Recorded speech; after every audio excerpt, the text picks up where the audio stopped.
Yes, boy.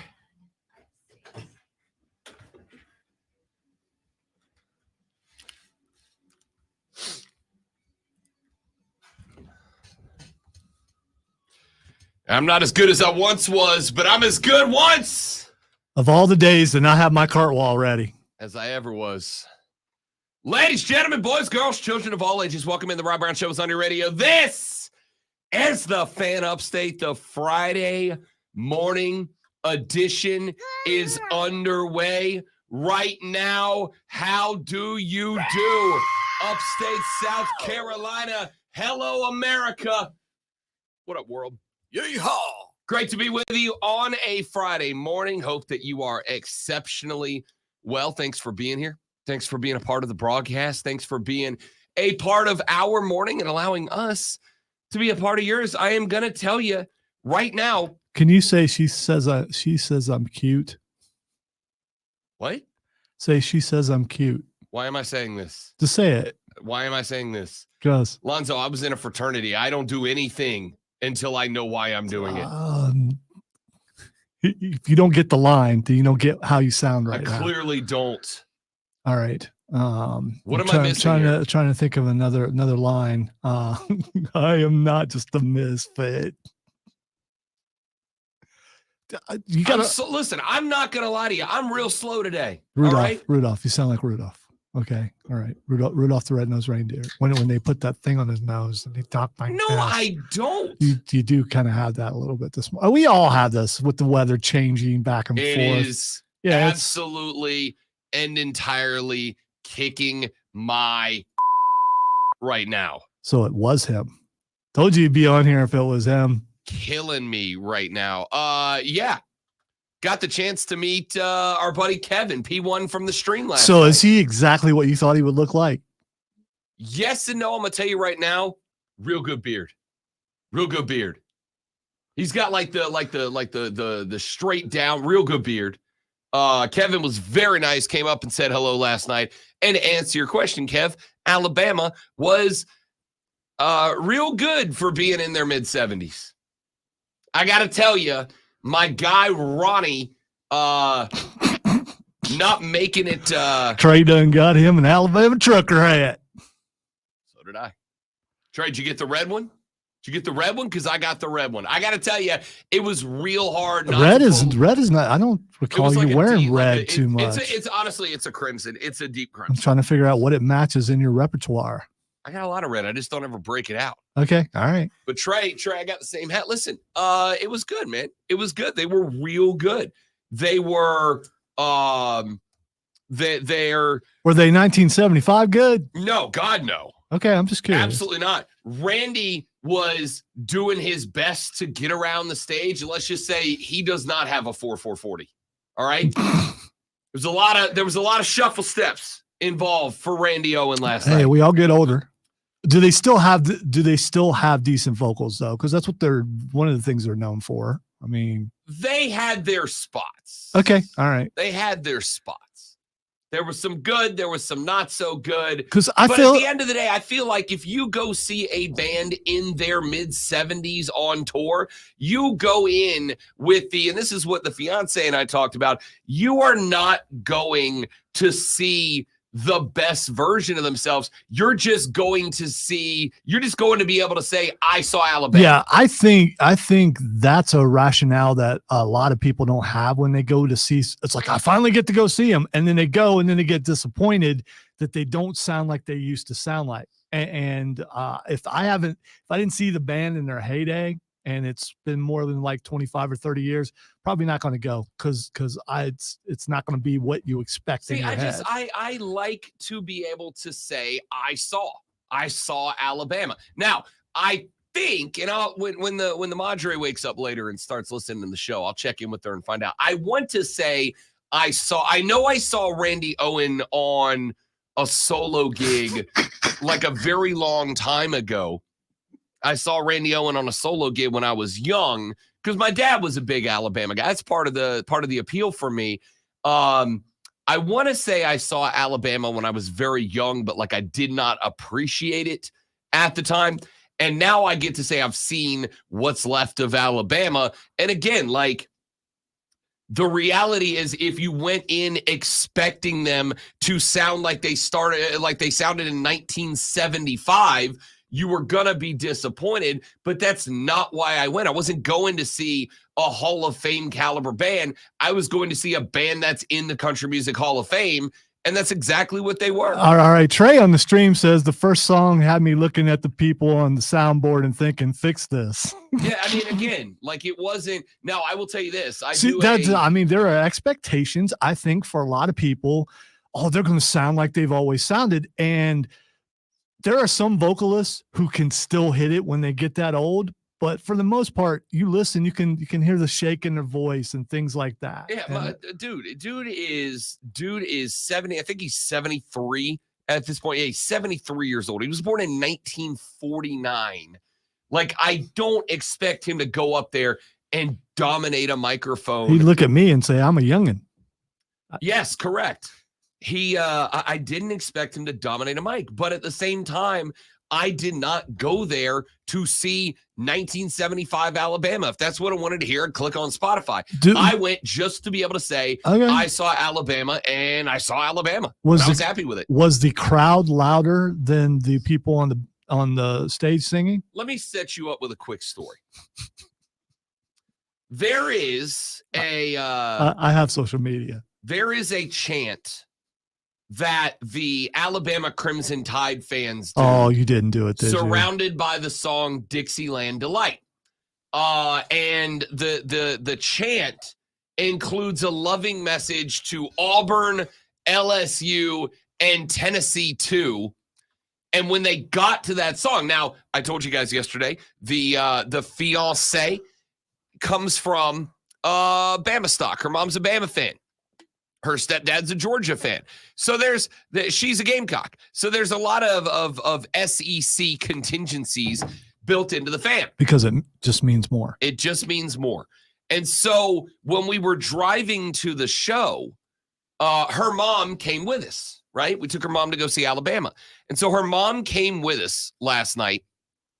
And when we were on the drive there, obviously, I don't know about you guys, when I'm going to see a band play, like I listen to that band pretty much all that day, right? So we're listening to Alabama on the drive to go see Alabama. That sounds like a mistake in this case, because not at all. Because again, you're hearing what they used to sound like, and then now instead of if you go there dry, then you don't have those comparisons. You're comparing to a memory, not to recency. I was not dry at this show. So we're listening on the way in, and as we get on as we're waiting to get into the well, on comes Dixieland Delight. It didn't rain last night. And so we're sitting in the car, and Dixieland Delight comes on, and we're waiting to turn into the parking lot at the well, and it gets to that part. Spend my dollar, roll tide part. All right. And the fiance, who again comes from a mom who loved Alabama, even though she's a Gamecock, starts doing that. And I'm like, hey, ma'am, I'm going to need you to not do that in public. I'm going to need you to not say Auburn and LSU and Tennessee too in public for me, if you don't mind. And she's like, why? It's just having fun. And I'm like, well, like I didn't go there, but my family's all from LSU. I got a little soft spot for them. And also, I don't want to be seen in public with you doing the Bama chant that loud. All right? She's like, are you afraid I'm going to say in public? And I'm like, no, I could not give less of a if you say that in public. I don't care. All right? Bad words don't mean anything to me. I don't care. Have at. What I don't want is somebody in the crowd to be like, hey, that's Rob Brown and his fiance. Oh, she's an Alabama fan. That's what I don't want. But of course, when they hit that song, wouldn't you know it, suddenly half the Palmetto State are Alabama fans. They were loud as heck doing that chant. So it might as well have been an AEW crowd, a chance to curse. No, it might as well have been an Alabama fan, an Alabama crowd. If you have not been in Bryant-Denny Stadium in the fourth quarter when they play Dixieland Delight and 80,000 people scream Auburn, I don't know what to tell you. But it was good. It was good. It was good for a band fronted by multiple 75-year-old men. All right. It just was what it was. Hey, look at his hair. Look at his hair. And that's frustration right there. Look at that. It's just that's a guy's like, man, I don't even care. I have to tell you, I'm starting to take it personal on behalf of Bryce. No, Young. fix your hair, dude. I feel like no, yes, fix your hair. You just got done getting your ass kicked for 60 minutes. Be concerned about. Could you imagine Lonzo's reaction? You never see an NBA player do that. Could you imagine? Stop with your stop thing. Could you imagine if Bryce Young came out to the presser 5 minutes late and he was like, "Sorry guys, I had to fix my hair before I come out here." You'd eat him up for that. No, he can't win to you. It wouldn't take you 5 minutes to just pat down those strands that are. Yes. Okay.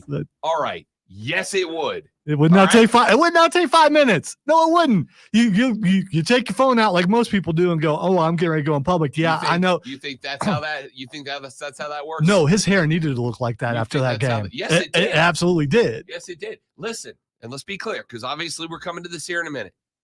Bryce Young was bad again. Is he related? Are the pictures? So I can make fun of anybody else, but I can't make fun of Bryce Young. No, that's not what I'm saying. Okay. I'm saying because I'm still going to make fun of Bryce Young. I know you are.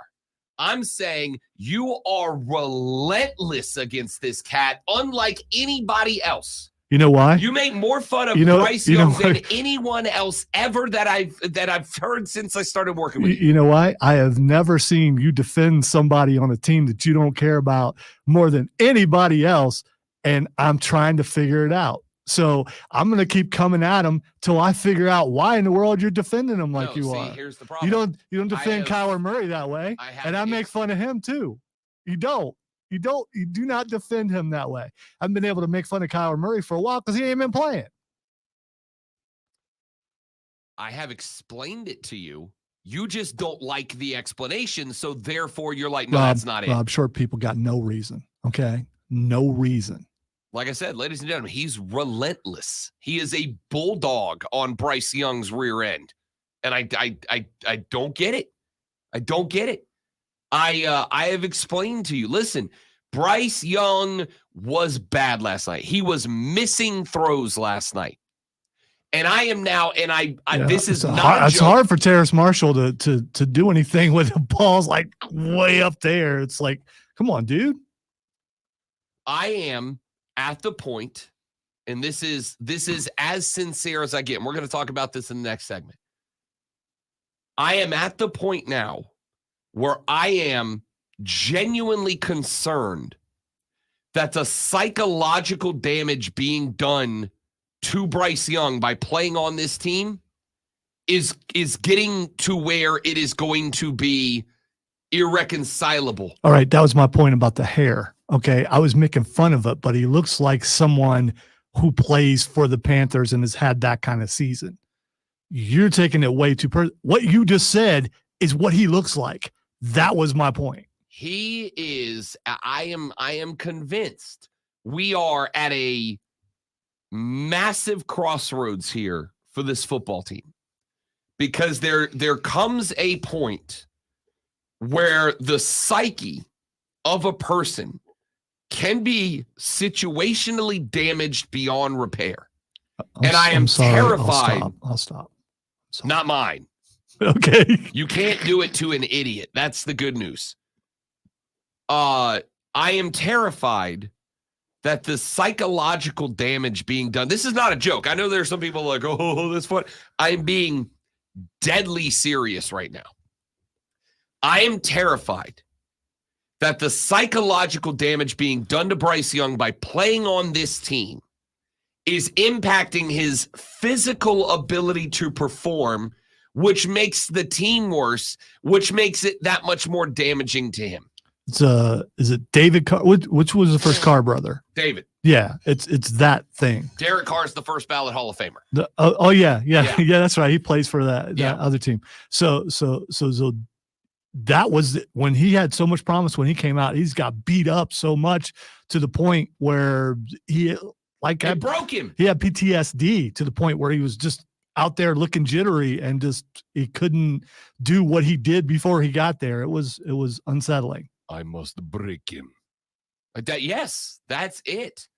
I am terrified that the psychological damage being done is irreconcilable to save Bryce Young from the Panthers.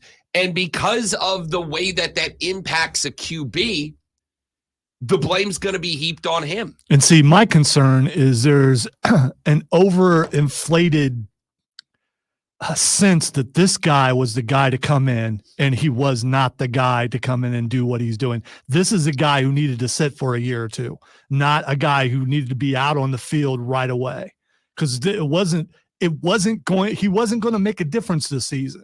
So it would have been better to start Andy Dalton for the entire season, let him work his way into how things are done in the NFL. Then you don't break him. Were the Panthers, I mean, even though I had high expectations, I'm a fan. That's why I have those expectations. But realistically, with the rest of the team, were the Panthers going to be that good? No, they were not. So if this is your future, and you talk about this being your future, you protect your future. You don't put them out there like this, and it's probably too late. All right, we're going to take a break, and we're going to talk about this. When we come back, the Panthers drop a 16-13 decision on the road at Chicago last night, a game they had multiple chances to win, and the game they just could not. Please, somebody explain to me why on 1st and 10 and you need 9 yards to get inside your kicker's range, you throw the ball 3 times with a quarterback who's not completing passes, and then trot out your kicker for a 59-yarder on a windy, cold night in Chicago, Illinois. The coaching decisions by this team are... And we're going to talk about that and more. We'll talk Carolina when we come back. Rob Lonzo, the Rob Brown Show rolls on. It is the Fan Upstate. Cables. All right, guys, quick live read right here. Stay right there. We'll be right back.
All right. Thank y'all for hanging out, fellas and ladies. Good morning. Skrilla, happy Friday, my guy. Since my honest assessment of Mr. Young bothers you, from this day forward, I will sit back and I will be quiet and allow you to give all the excuses as to why Excuse, he it's not sucked his last fault. I'm just saying, you are bulldogging this kid. Really? Does he hear it? I mean, yes, Frank Reich listens to the show. Obviously. That's not true. Frank Reich does not listen to the show. If he did, he would know ball. If Bryce Young were sitting in front of me, I would tell him, listen, no matter how high you make your hair, you're still 5'10". That's what I would tell him.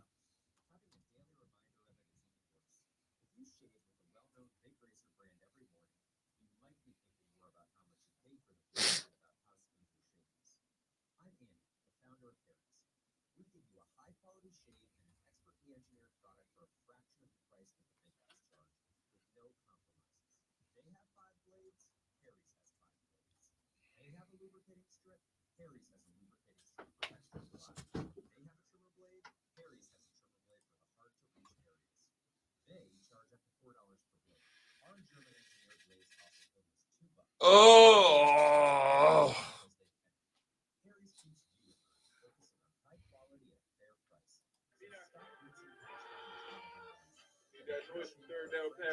Bring it on. Bring it to.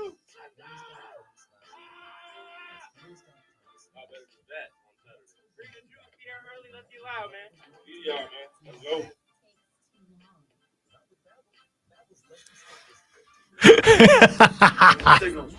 What is that?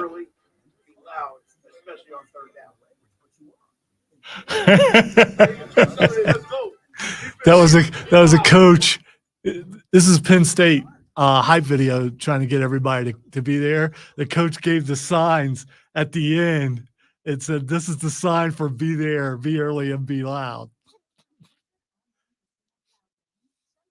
That was Manny Diaz who did that, by the way.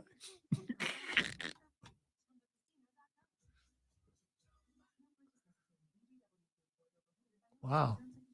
Jumba.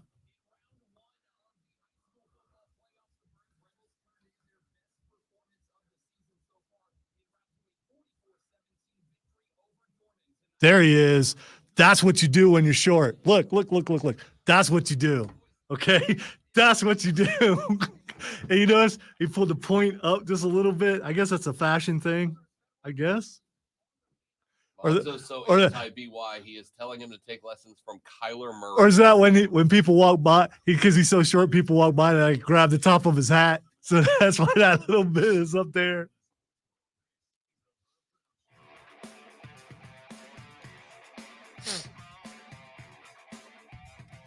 So let me start with this. Lonzo, I didn't watch a damn second of that game live last night. Not a second. And see, I did. Now, I am a big believer, and I've stated this before.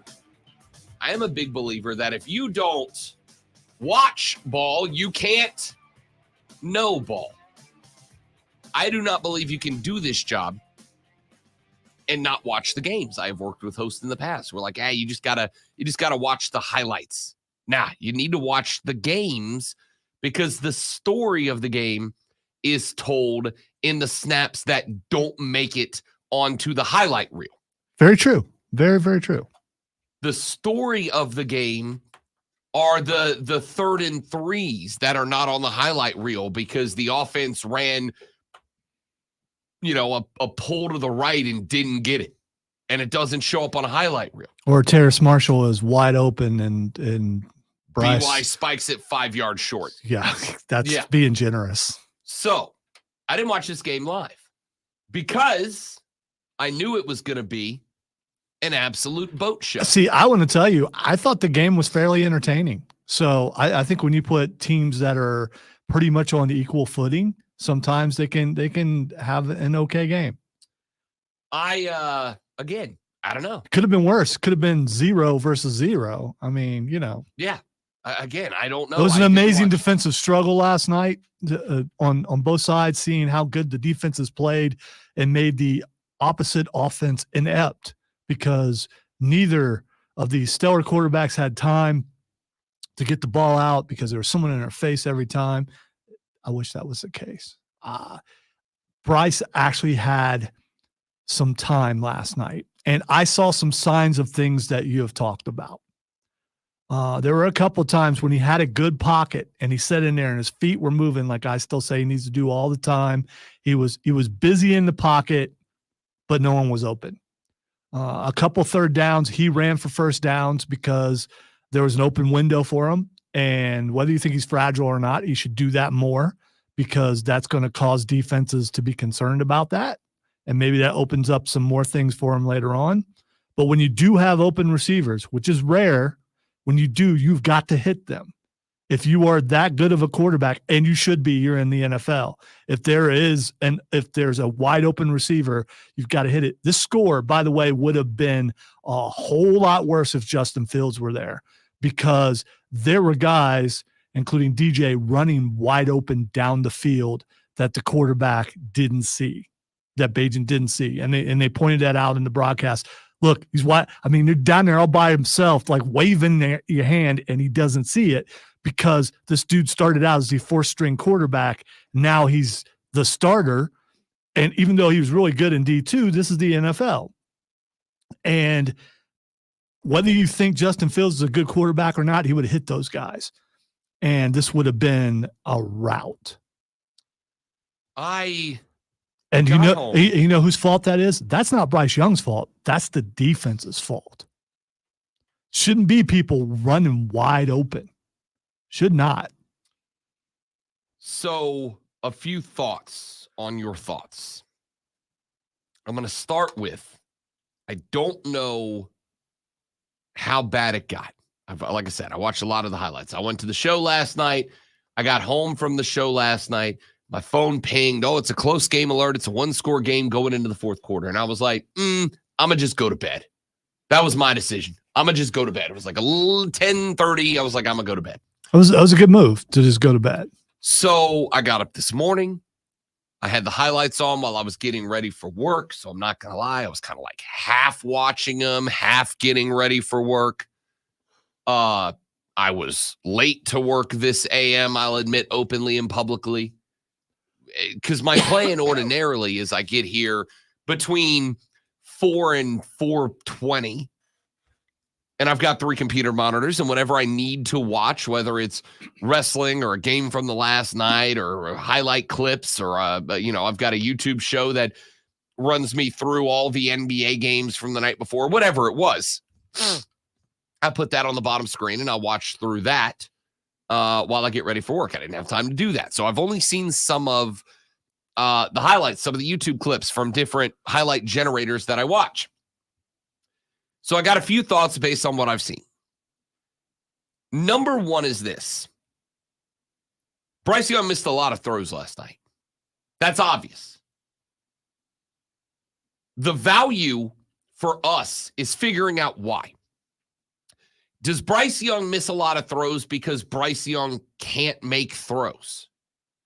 And I would argue it's going to be real difficult to convince me that Bryce Young, a national champion, Bryce Young, a Heisman Trophy winner, and yes, before one of you fires off that super smart guy tweet that, Rob, a lot of Heisman Trophy guys have flamed out. I'm aware. But Bryce Young You could almost say most, I think. I don't know if I'd go most, but I'd say a lot for sure.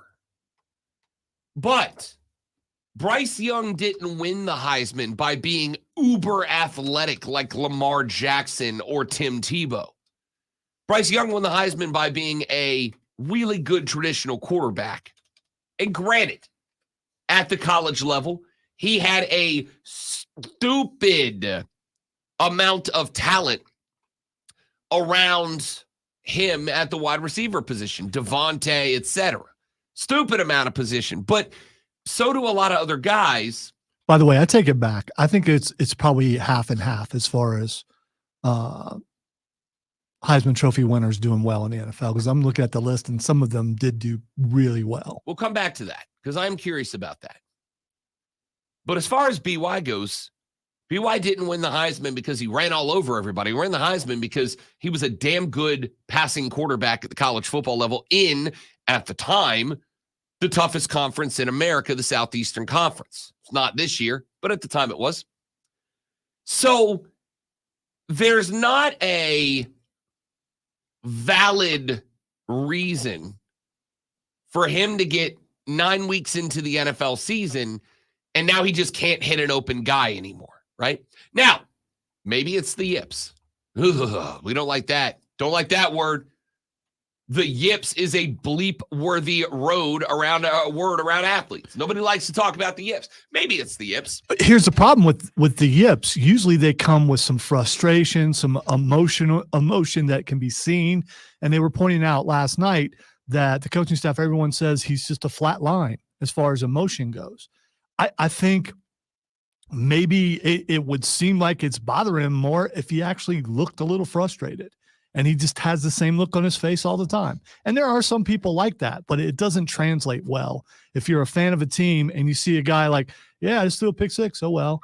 Ooh, I just threw a touchdown. You know oh, well. Really I want to see something out of the guy. Like Cam Newton used to, and then got his ass kicked on social media because he had the audacity of looking upset after bad plays. All right. I'm talking about me. I'm not talking about anybody else. I never got upset with him about that. I like emotion in football. My point is, if Rob Brown has a bad day, we know it. Okay. If Kyler Murray has a bad day, we know it. If Bryce Young has a bad day, we don't. So we don't know what it looks like. Does he really consider he had a bad day? That's the thing. So Bryce Young, there's multiple possibilities as to why all of a sudden he can't hit guys that are open. Number one is the yips. He lost it. And as somebody who is a big golf guy, I can tell you the yips are real. And when you catch the yips, they can be hard, if not impossible, to shake. It's a real thing where suddenly you're out there and in the big moment, your body just removes your ability to do a thing you've been doing your whole life. Do I suspect that is the case? No, because we've seen BY drop some real good football so far this year. The second thing that can happen, and I don't know that I'm ready to fully commit to this, but I'm getting close. The other thing that can happen is that you are under assault so frequently that it becomes the default setting for you, right? You'd like a quarterback to be able to take a snap and be comfortable in the pocket, and then when there is a successful pass rush, feel that pressure and escape. Get to the outside, step up in the pocket, drop back in the pocket, roll out, whatever it might be.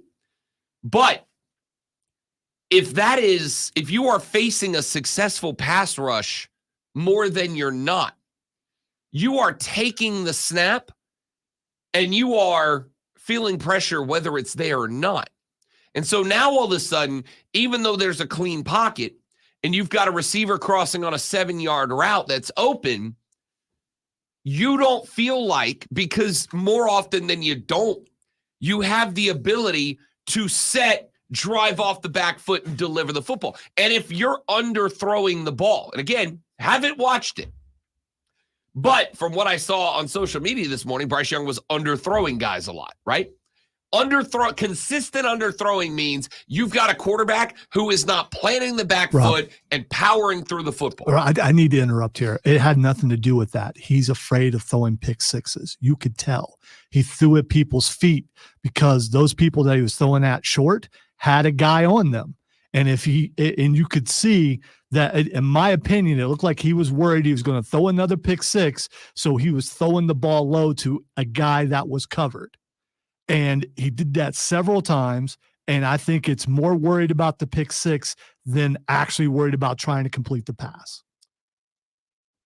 And that's a logical possibility. How many quarterbacks in the NFL or otherwise those 2 pick sixes in a game? That's got to mess with you, especially whether we can tell or not, when you're on a team that's not doing well and you throw 2 pick sixes in a game and another interception, you come out the next game, you're going to be a little tentative. unless you're that guy, got that dog in you, got that whatever you want to call it, where you're like, screw it, that was last week. Let me go out and do my thing this week. And it looked like it was in his head some, and he was worried about that. And on the other side, that guy did the same thing because he had thrown several interceptions the week before. And that's both of them were tentative. And you could see that. I don't see how, again, you may be correct. It may be fear. It may be fear because he got double pick 6 last week. And then what happened? The entire week, it was, this is BY's fault. This is BY's fault. This is Bryce's fault. This is Bryce's fault. Y'all, I went back and diagnosed that screen pass pick 6. That was not on Bryce Young. Yeah, it's going to look like it's on Bryce Young. It was not on Bryce Young. That was on a running back who was supposed to be in the back pocket of his offensive lineman who just stopped. And so the pass sailed. Now, maybe there is some element of fear from Bryce Young because he does not want to throw another pick 6 because he then spent a week being told, this is your fault, you're trash dog. And he doesn't want to do that again. And why wouldn't you? A pick 6 is the number one mistake that you can make as a quarterback. So trying to avoid that mistake, you might overcompensate. Overcompensating is a rookie thing to do. I think one of the biggest situations or one of the biggest issues we're dealing with here is people are forgetting, because he was the number one overall draft pick, that he is still a rookie. He is still a first-year guy who's played 8 games, right? So that's not me letting him off the hook for mistakes. But the reality is, as I said on this show multiple times on Monday, the world is not black and white. The world operates in shades of gray. There is no black and white. Everything's a shade of gray. And the shades of gray in this conversation are that Bryce Young looks bad. I'm not going to argue that. BY was missing throws last night. I've seen a couple of them. Haven't watched the whole game. I'm about to. BY looked bad. But the conversation doesn't end with BY looks bad. There are reasons for that. Maybe some of them are his own reasons. Maybe some of them are not. There are reasons for that. When you are, as I pointed out, under assault behind a garbage offensive line, then under assault becomes the default. And you treat every play as if you were under assault. And so now all of the sudden, because the norm is snap, 1.5, gotta get rid of the football before I die, then when you have a clean pocket, you don't give yourself the time to set, find your target, get onto the back foot, load up into the leg, and power through it to throw a good By football. the way, he had that time plenty of time, more so last night than any game this year. I'm not disagreeing with you. Yeah. I'm not disagreeing with you. I'm saying even when you have that time, because of the fact that you are so used to not having the time, it becomes the default standard operating procedure for you. Your brain has been taught, if I keep the ball for 2.5 seconds, I'm going to get massacred. So I have 1.5 seconds to find a target and a half second to deliver the football. And if that means I've got to sacrifice the integrity of the technique, the integrity of the throw to get rid of the ball, that's just what's got to happen. There is some element of that. The fact that, with the exception of a game this year, there has been zero help from the run game. Zero help from the run game. He had one game where the run game was effective. Well, guess what? If I'm Chicago and I know the run game's effective, how many rushing yards they have last night? 42? 42 rushing yards last night with a fully healthy running back staple. I think Miles Sanders had -2 rushing yards last night. I was going to say, and Bryce Young contributed to that, I think. I don't know with sacks if he was, I don't recall a sack. I know he got a couple third down runs for like 5 or 6 yards a piece. So I didn't look and see what his yards were, but I think he might have contributed to that. When he is getting, when his offensive line is getting destroyed, when he has a running game behind him that got 43 yards, including -5 from Miles Sanders, your leading rusher was Chuba Hubbard 23 yards on 9 carries. Now, that's not all on the running backs. That's on the offensive line as well. But when you're getting 43 NFL rushing yards out of your NFL running backs in your NFL offensive line and an NFL offense, what do you think the defense is going to do? What do you think they're going to do? They hear a dinner bell, man. Pavlov's defense. Ding, ding, ding. Dinner served. Let's eat. That's the reality of the situation that BY is behind right now. So, I don't know that we can have, and I'm saying this positive or negative. This is not saying, oh, it's an excuse to sit here and defend BY. We cannot know how good or bad this dude is. We can't know because he's operating in a dumpster right now. The whole situation. He might be real bad. He made some throws last night, from my understanding, that made him just look real bad. But at the same time, Bryce Young is not the only cat on the football field, and everything that everybody else does impacts him as well. All right, those of you that watched last night, give me your thoughts. 71307, that is the carpros.com text line, 71307. Start your text with FAN, F-A-N. We'll read them on the air. If you watched that game last night, I want your thoughts on it. Let's take a break. We're back after this on the Rob Brown Show on the Fan Upstate. I'm going to be leaving a lot, guys, because my nose sucks. But I shall return briefly. Hey, would you like a Sour Patch Kids? That might contribute to what the problem that you're having. No. I almost wonder if it'd do the opposite. And if I left them in my pocket last night, so maybe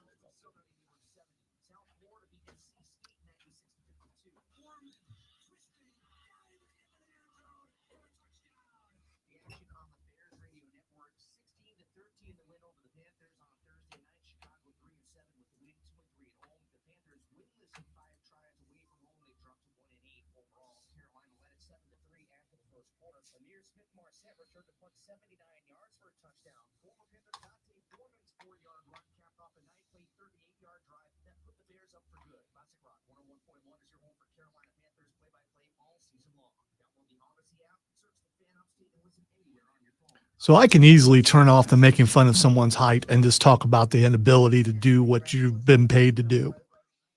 And there are a lot of reasons why he's not doing well, but he needs to get some of the blame.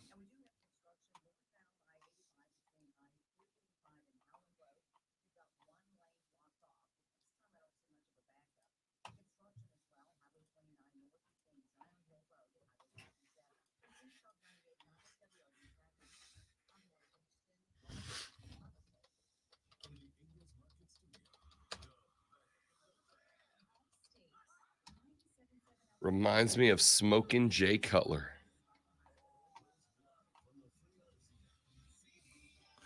Jay had some things going on at home, though. So, I mean, you know. Mamas, don't let your babies marry reality TV stars.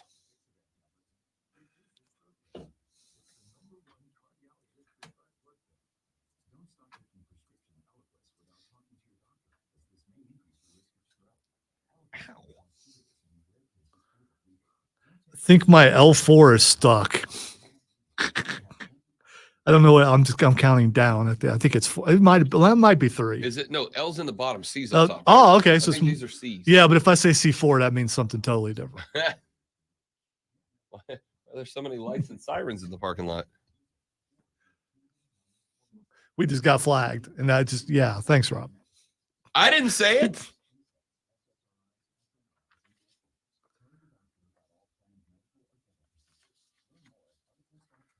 Don't let them play guitars and drive pickup trucks.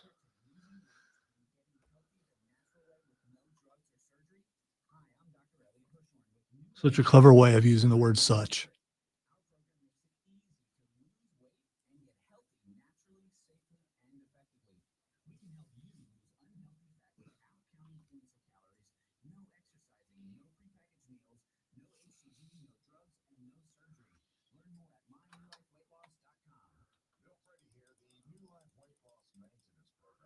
So I'm wondering, was C1, 2, and 3 just not good enough, and they got the 4 and said, there it is. That's what we need right there. And are there a 5? And I think there is a 5. Is there a 6?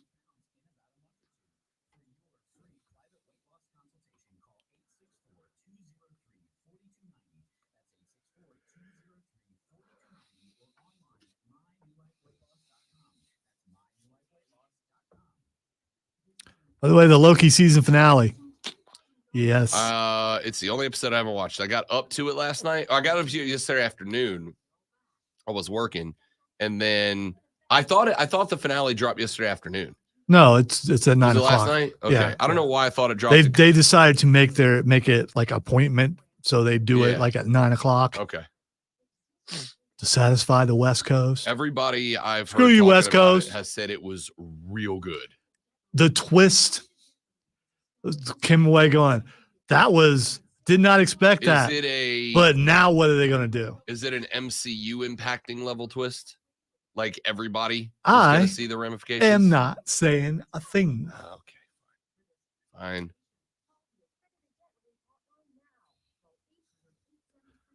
That would be disregarding your personal week spoiler.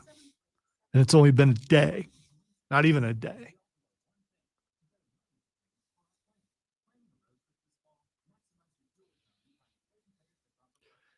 Going to see Marvels tonight. I'm curious if what happened on the last episode of Loki will tie in any way, shape, or form to Marvels.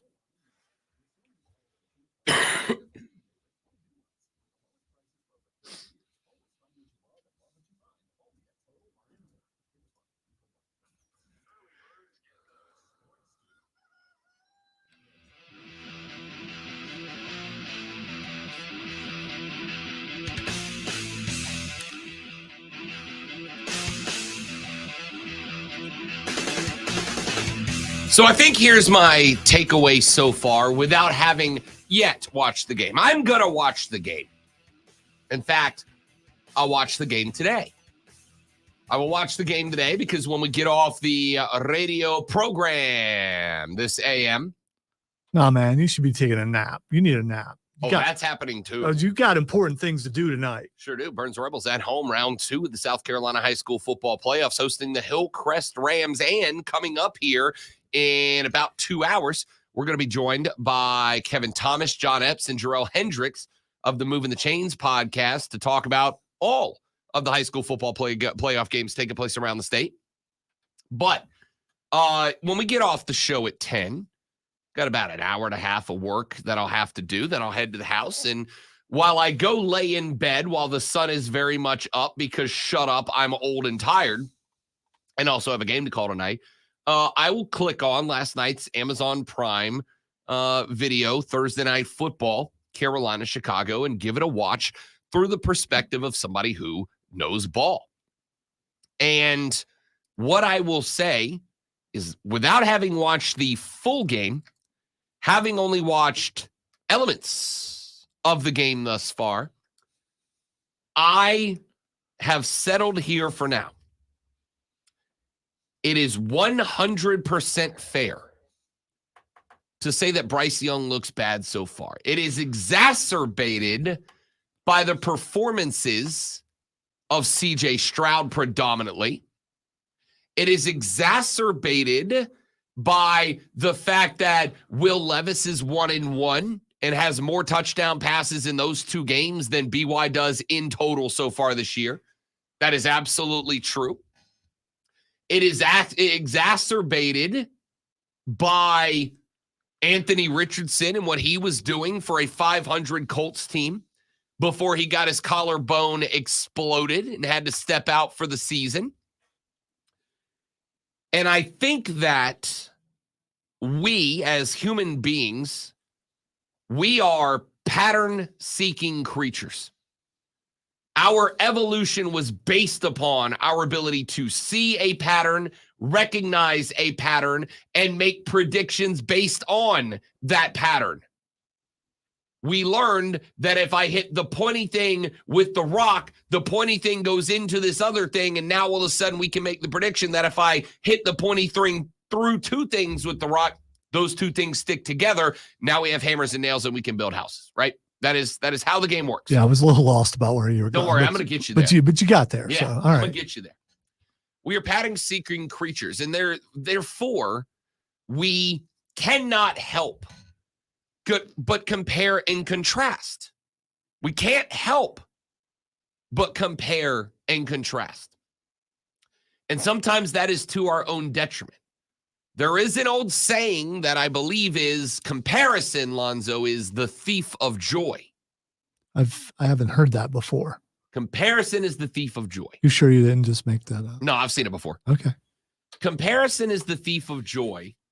It is alive and well predominantly. I have this conversation with some of my younger cousins all the time when I tell them you cannot look at for instance, you can't look at other people's social media. Because what do people put on social media? The highlights of their life, right? This is the best my life is. But because it's all they put up there, and because we are pattern-seeking creatures, we get into a spot where we just assume this is just what their life is because it's all the experience we have. When you are looking at just Bryce Young versus just CJ Stroud, and you don't take into consideration the coaching staffs they're under, the offenses they're around, the running backs, the wide receivers, the offensive line, you're making a mistake. I'll go one step further. Last night, Lonzo said in the last segment, and he's not wrong, that a large chunk of this L was on the defense because Chicago had guys running all over the field. It is hilarious, in fact, that they were able to record only 16 points in a game where they probably could have hit the over. But in order to look at that and feel that way, to me, you almost have to ignore that Brian Burns was out. The entire starting defensive backfield from week one was out. Xavier Woods, C.J. Henderson, J.C. Horn, they were all out. So that was like 75% the second string defense on the football field. And while I understand every player in the NFL is an NFL player, there's a reason that there are starters and there are backups. All right? Sometimes you just got to know your role. And I think we can look, and in an effort to compare and contrast, we overlook some vital realities that we need to take into consideration. And I think in this case, recognizing that Chicago had the benefit of going up against effectively Carolina's second string defense. If last night, and again, I'm not trying to make an excuse here, but if it's not an excuse, it's a reason. If Brian Burns and Xavier Woods and C.J. Henderson and J.C. Horn and the starting defense was playing, Lonzo, Carolina wins that game last night. I don't think they do. Why? Because I don't think that defense is as good as advertised, and I think the scheme does not work for the player, for the personnel that they have. I think I'm not asking for that defense to have gone out and stopped the Philadelphia Eagles. I'm saying they could have stopped the Chicago Bears. I'm asking for the defense to be at least as good as it's been for the last 5 to 10 years, and it is nowhere near that. Even at full strength, the scheme does not work for these guys. And again, valid criticism. I'm not saying this team could stop the Eagles. I'm saying they could have stopped the Bears. They could have stopped the Bears with a rookie 5th-round quarterback last night, for sure. And I think that, and this is the other thing that I think we as sports fans do sometimes. I think we as sports fans lose context of situations, right? Are we having a different conversation? I'm not saying we are or we aren't. Are we having a different conversation today if that game was 16-13, Carolina wins? Are we having a different conversation? Are we in here today going, hey, they won a game. They won a game. This is why I've said the concept to me of W's and L's only matters in its reality. The concepts of W's and L's only matter if you are looking at a championship. This team is not. We'll talk more about this later in the show. Your water cooler cheat sheet is coming up next. But before we get to that, Lonzo will just absolutely blow your doors off with some wonderful sports news and information in this Rob Brown Show Sports Flash. All I can say is our guy Rashad, they're getting ready to march on Mint Street. Take that however you want. Speaking of Mint Street, last night on Thursday Night Football, in case you haven't heard this, the Carolina Panthers lose again, 16-13 to Chicago Bear team that started a D2 quarterback. Kicker Eddie Pinheiro had a 59-yard tying field goal drop yards short, while Bryce Young went just 21 for 38 for 185 yards. The run game made a difference with Carolina rushing for 43 total yards, while Chicago piled up 133. Tune in tonight at 7 p.m. as the Burns Rebels take on the Hillcrest Rams in the second round of the high school football playoffs. Rob Brown brings you all the play-by-play action right here on your home for Burns football, the Fan Upstate.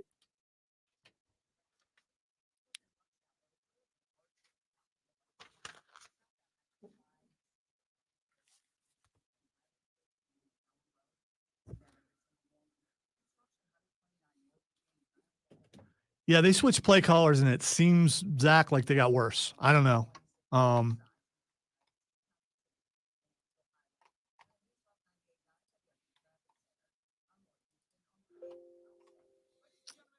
When an ownership spends money and does what the Panthers did to get Bryce Young, the first step to supposedly fixing what's wrong will be to get rid of the entire coaching staff.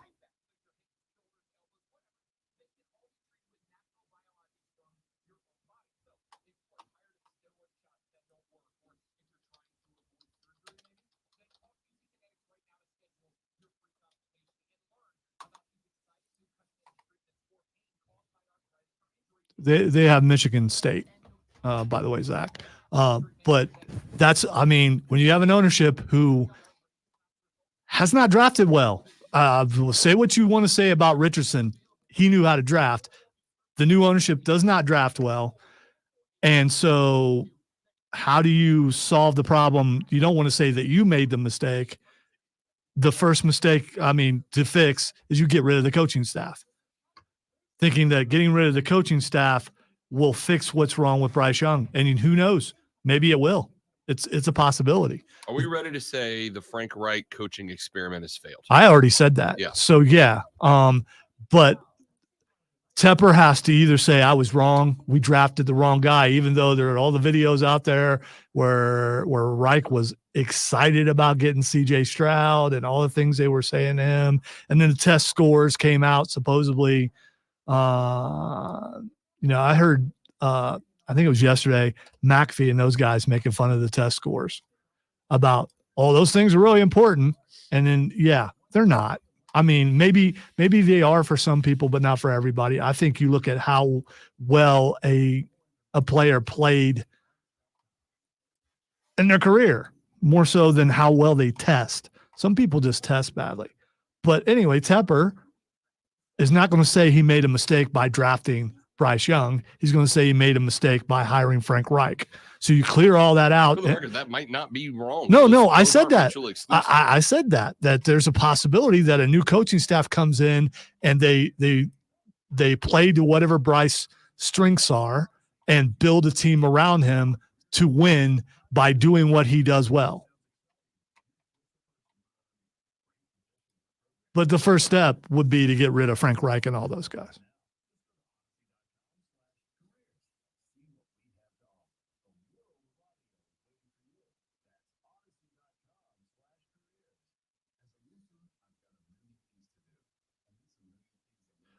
See, you're saying that, Zach, and you're right about Loki. But you did say yesterday that you're going to have to go. I'm going to go watch it anyway.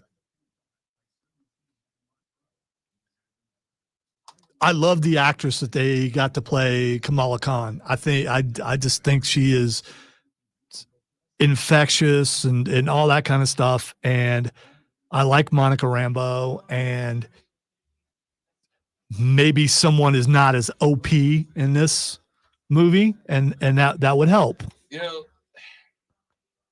I like to be able to shut my brain off during superhero movies. That's kind of part of the fun.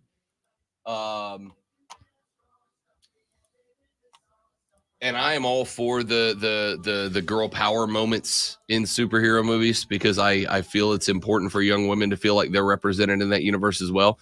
But Captain Marvel flying through a spaceship and tearing it up just by flying through it, but then needing the help of all the women to get through people is going to remain one of the dumbest scenes of any of those movies. And for the record, I loved Endgame.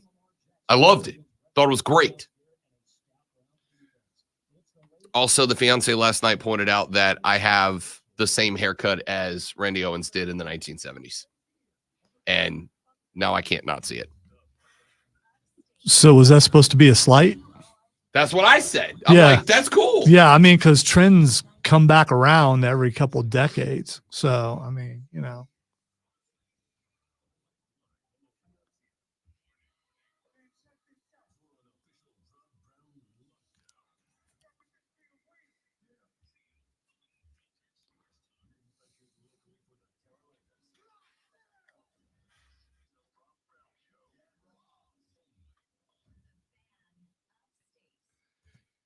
Here we go, ladies and gentlemen. Our numero dos to the Rob Brown Show goes now. This is the Fan Upstate. Rob Brown, the great one, Lonzo, you on a Friday morning. Coming up in this hour of the show here in just mere moments, we're going to get to your water cooler cheat sheet, the 3 things you have to know before you go start talking sports at work. Then the college football QuadBox. I'm going to walk you through the 4 games in the noon, afternoon, and night windows that you have to watch this weekend in order to be able to join us Monday and say, Rob and Lonzo, I also, like you two, know ball. We'll get to that coming up in the next hour. In the next hour of the show, Kevin, John, and Jarrell from Moving the Chains will join us, and we'll run you up and down the South Carolina high school football playoff brackets. We're getting all 3? I think so. That's unprecedented. It would be a first. I think this season it would be the first time it's happened. I don't think it's ever happened. Period. I think it did one on last year on stream. I don't. We'll find out. Okay, we'll see. That's coming up at the end of the next hour. And I'm not gonna lie to you. There's a very good chance that at the end of the show we do a Fanboy Friday today. I know it has been a hot minute. In fact, I don't think we have done it in the new time slot yet. But we barely did it in the last one. So that's true. Yeah. That's fair. There's a very good chance we will do a Fanboy Friday today because Loki season 2 came to its conclusion last night. I have heard nothing but good things. The Marvels is in theaters right now. We got to get to that. There's been a lot of good music that's dropped. So it's been a minute since we did a Fanboy Friday. We may have to drop one on the show today. We'll find out when we get into the final hour of the radio broadcast. But before, ladies and gentlemen, before we get to any of that, let us get to this. There are some sports nuggets floating around in the universe right now that you need to know, and we will give you the top 3 of them right now in today's water cooler cheat sheet. Are you ready for the playbook of the peculiar, the almanac of the absurd, and the encyclopedia of the extraordinary? Well, you better be, because we're diving headfirst into the 3 top stories that will have your coworkers saying, "You hear that?" Take their first bathroom break. No. Here we go. Welcome to the water cooler cheat sheet on the Fan Upstate. Do you know what sound you're going to cover up the fart sound with before you play it, or are you just like, pick one? That's, on the fly. I wanted to do that one because that's been a greatest hit this week. I kind of feel like item number 1 on the water cooler cheat sheet, Lonzo, is that there are no updates today from Law and Order Ann Arbor. No updates. I didn't want to play because I want more updates. I want to know what's going on because we were told that something was going to happen yesterday and nothing happened. Let me be very clear about where I landed on this. What I said was, if with a capital I, and as Lonzo would say, a very capital F to Michigan, if something was going to happen, it was going to happen yesterday. Not today and not next week or later. By the way, all the shows yesterday were saying that it was going to happen yesterday. Yeah. So, I mean, so everybody was wrong. Again, I was not wrong because what I said was if something was going to happen, I will be wrong. I'm sorry, Rob. You are a light in the darkness. Thank the you. only one that was not wrong yesterday. Thank you very much. I appreciate that. It's glad to know I'm finally being recognized. Except for those 2 times that we were recognized. So, if something was going to happen, it was going to come yesterday. And there's a reason for that, right? We talked a little bit about this. The Big Ten has a decision to make. Wait, you got me. Man. Dude, I ain't catching you. No, I'm on 6 this week. It is my worst week as a radio host. I was going to say, is this number 1? No, it's not. You had like 3 on Monday out of the gate, but I'm still No. beating you this week. I'm talking about water cooler cheat sheet. Is this number 1? This is item number 1. To me, it's incredible that no news is news for this. It is not that there's no news. It's that there's no news means likely there will be no news until the end of the season. If the Big Ten was going to hand down any punishment to Michigan, it likely, in my opinion, would have happened yesterday. Now, I will acknowledge that there is still a chance that down the line, I will be wrong. There is a chance that I will be proven wrong, and I will be proven wrong if the Big Ten hands down any punishment over the course of now and the playoffs.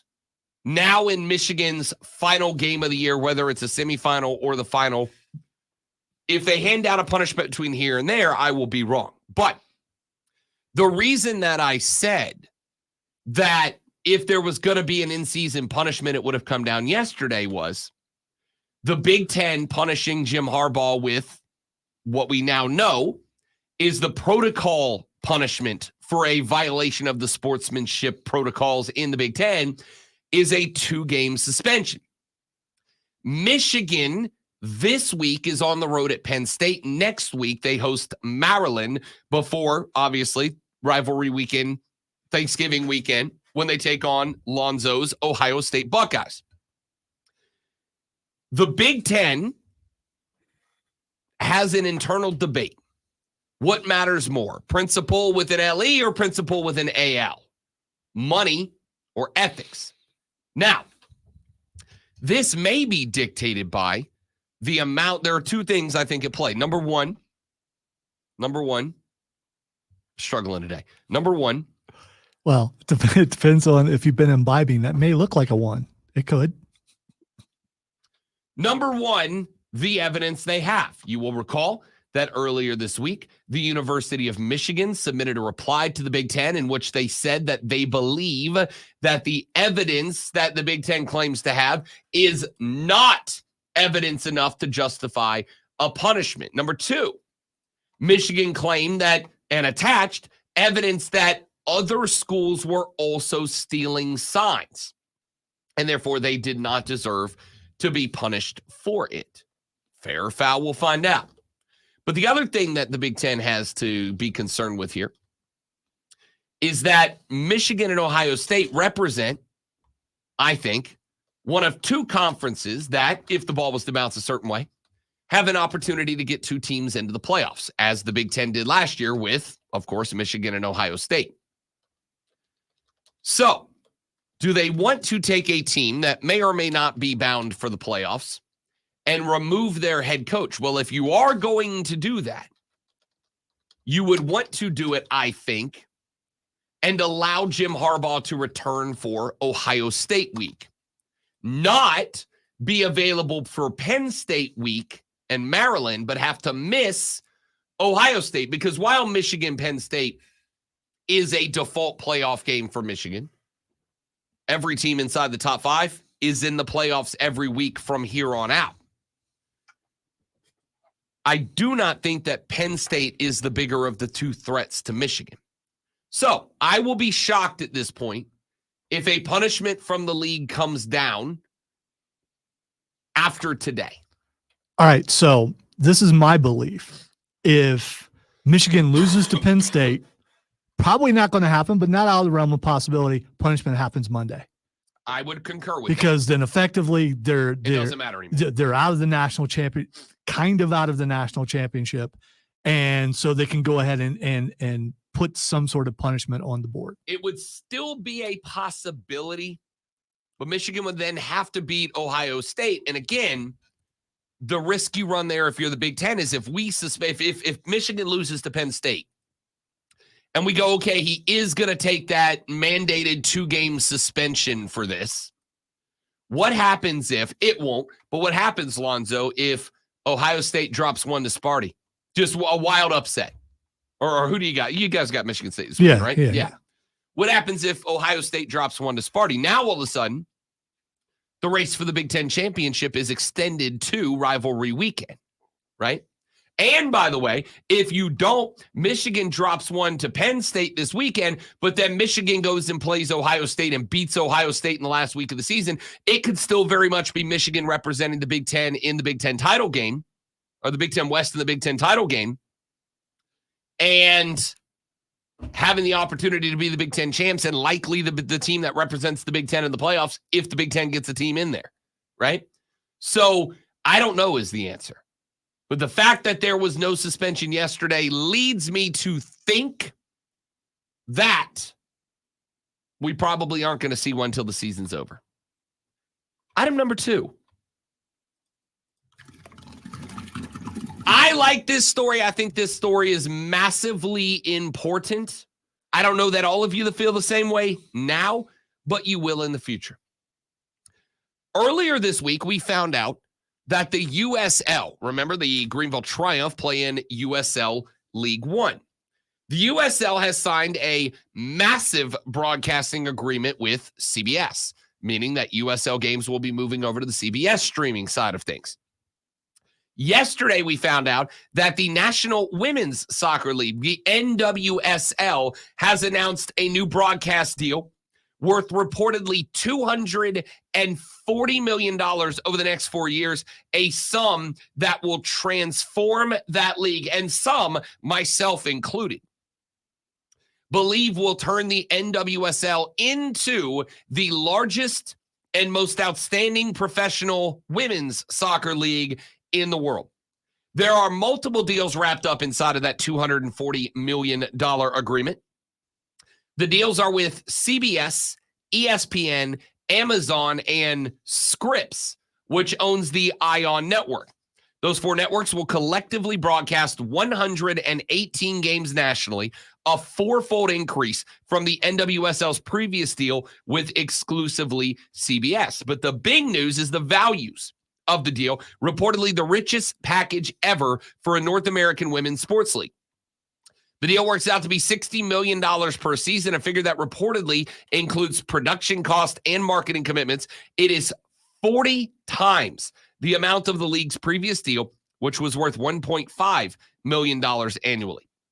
Without a significant TV deal in the past, NWSL revenues lagged and tight limits on spending remained in place. The league's salary cap and restrictions on player movement, amongst other factors, deterred foreign stars from joining, many of whom chose to go to or remain in Europe or South America. At the 2023 Women's World Cup, England's WSL was the most represented domestic league. Only 3 NWSL players reached the semifinals. This deal will, in my opinion, ensure that number goes up. Listen, I'm going to make this real quick and real simple because we still got to get to item number 3, although I don't want to. Here's the reality. If you want anything to grow, you must invest in it.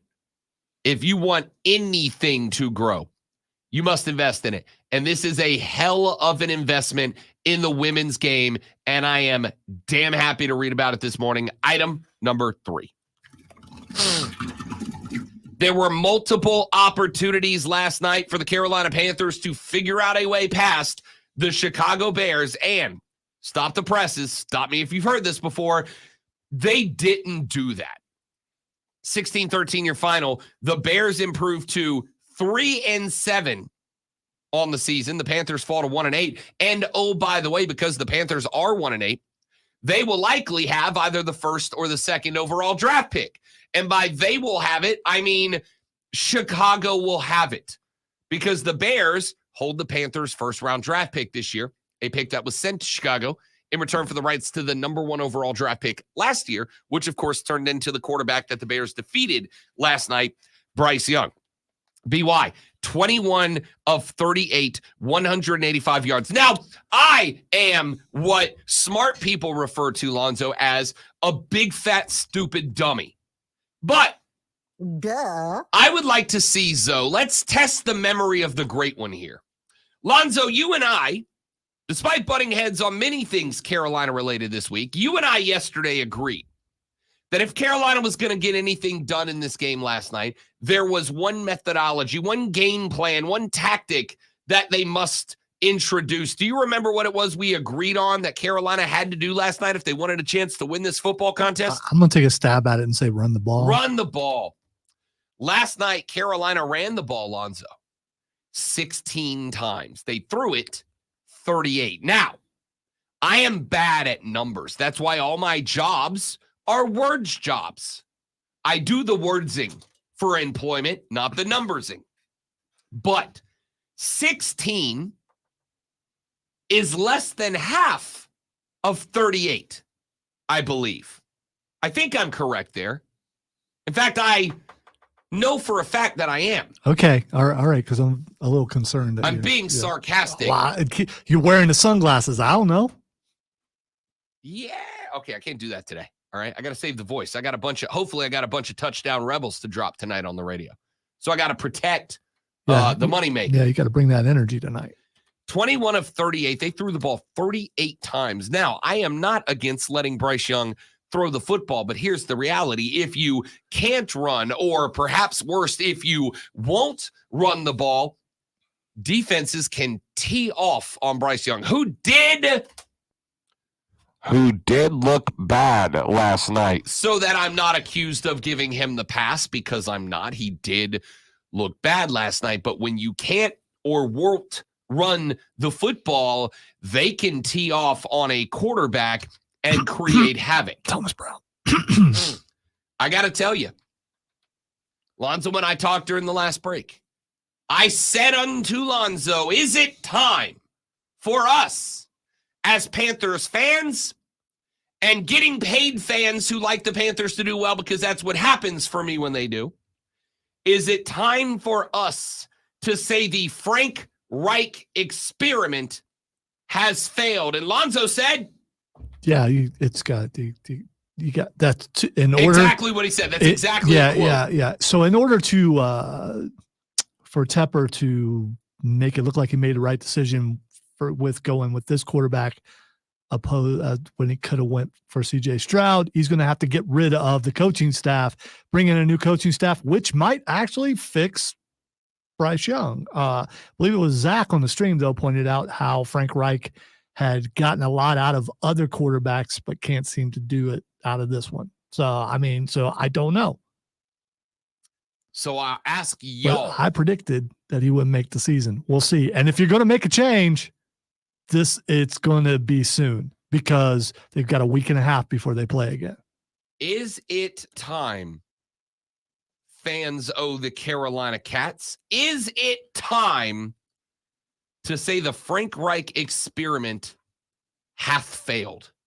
I place that question at your feet and look for your response on the carpros.com text line at 71307. Start your text with fan, or on the telephone at 844-326-3663. Let us depart from this segment for a break. When we come back, it is time for the Quad Box. We are going to take a look at the 4 biggest games in the noon window, the 4 biggest games in the afternoon window, and the 4 biggest games in the night window for college football this weekend, and give you the briefest of breakdowns on why you need to watch all of them and why they are important. Then at 8 o'clock, clock in and lock in. I'm going to give you my best bets for college and pro football this weekend. At 8:40, Kevin Thomas, Jarrell Hendricks, and John Epps will join us to move the chains and talk high school football. It's all coming up on the Rob Brown Show. It's all coming up on the Fan Upstate. Oh, also, I just remembered, and I didn't promote this, that at 8:20, we have Ben London, who covers the Georgia Tech Ramblin' Wreck Yellow Jackets, coming on the stream to break down Clemson Tech with us. Yeah, that's kind of, wasn't on the rundown. Yeah, because I just remember I booked it. At least you remember. I ever. Why is this guy randomly? All right, guys, give me 30 seconds. We'll be right back.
So anybody else out there trigger the alarm accidentally on their way out the door this morning? Or was that just me?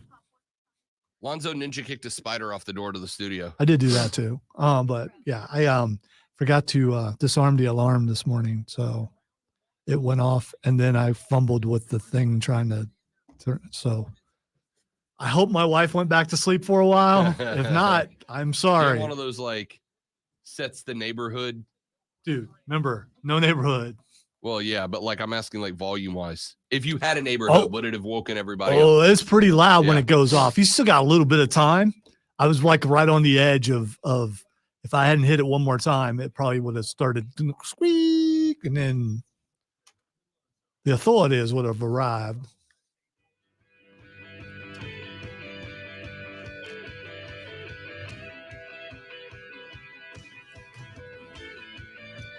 The Rob Brown Show rolls on, ladies and gentlemen. This is the Fan Upstate. Couple of thoughts on the text line so far. Texter said, I don't think he has failed. The talent on that team is horrible. If they gave up so much for BY, they should have got a lot better talent because they're not them without it.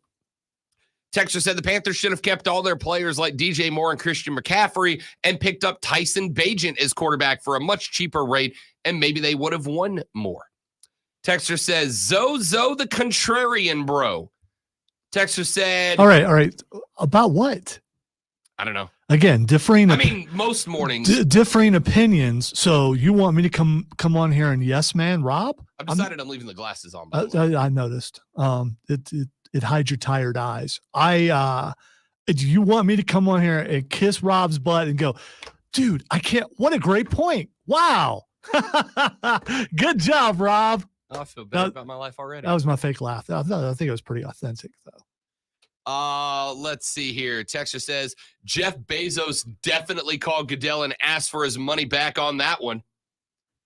Texter said, what y'all are saying about the Panthers is why I consider them the new Cleveland Browns. Signed Spur Daddy. You're not alone. You're not alone. Yeah. How many quarterbacks have they had? Maybe in the span of, Woof. If they aren't there, they're gaining. All right, let's take a look at the quad box, ladies and gentlemen. Lonzo and I are going to run you down the 4 games in every college football window this weekend that you have to watch them if you want to be able to tell me on Monday that you know ball. So let's get into them, shall we? Let's take a look at the quad box. And as always, we will start with our noon games. We are going to start on the SEC network at noon. That is where Vanderbilt plays South Carolina. Shane Beamer's boys try to protect this house against the lowest of low SEC opponents. And this game is a big one. I didn't pick this game because it's South Carolina.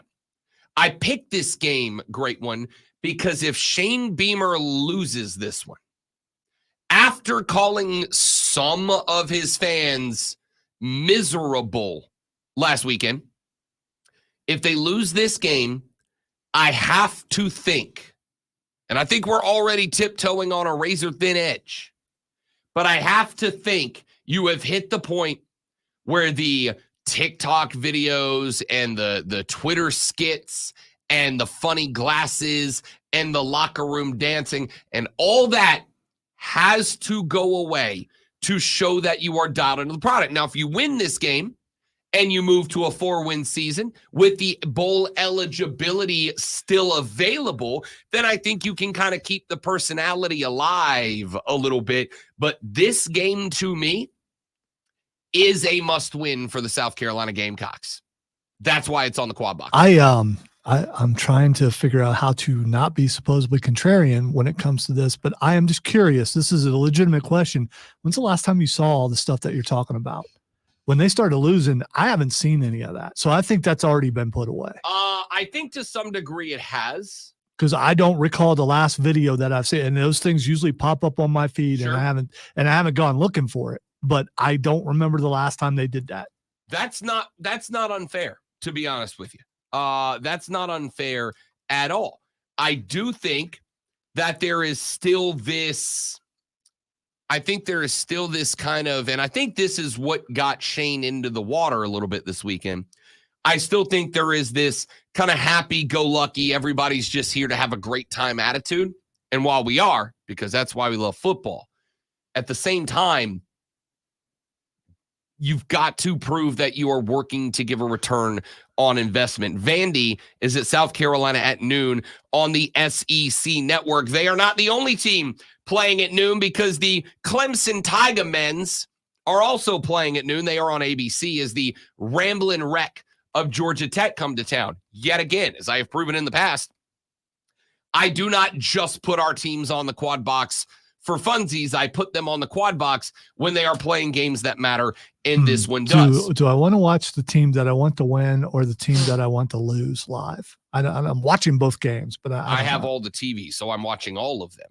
Georgia Tech's at Clemson. Brent Key brings his Yellow Jackets in to take on Dabo Sweeney's Tigers, and I will say this one is important as well. Keep in mind, one more win does secure bowl eligibility for the Clemson Tigers, but that is not what I'm concerned about. As I talked about yesterday, I am concerned about the brand. I am concerned about the image of the Clemson Tigers on a national level, particularly and specifically when it comes to their recruiting.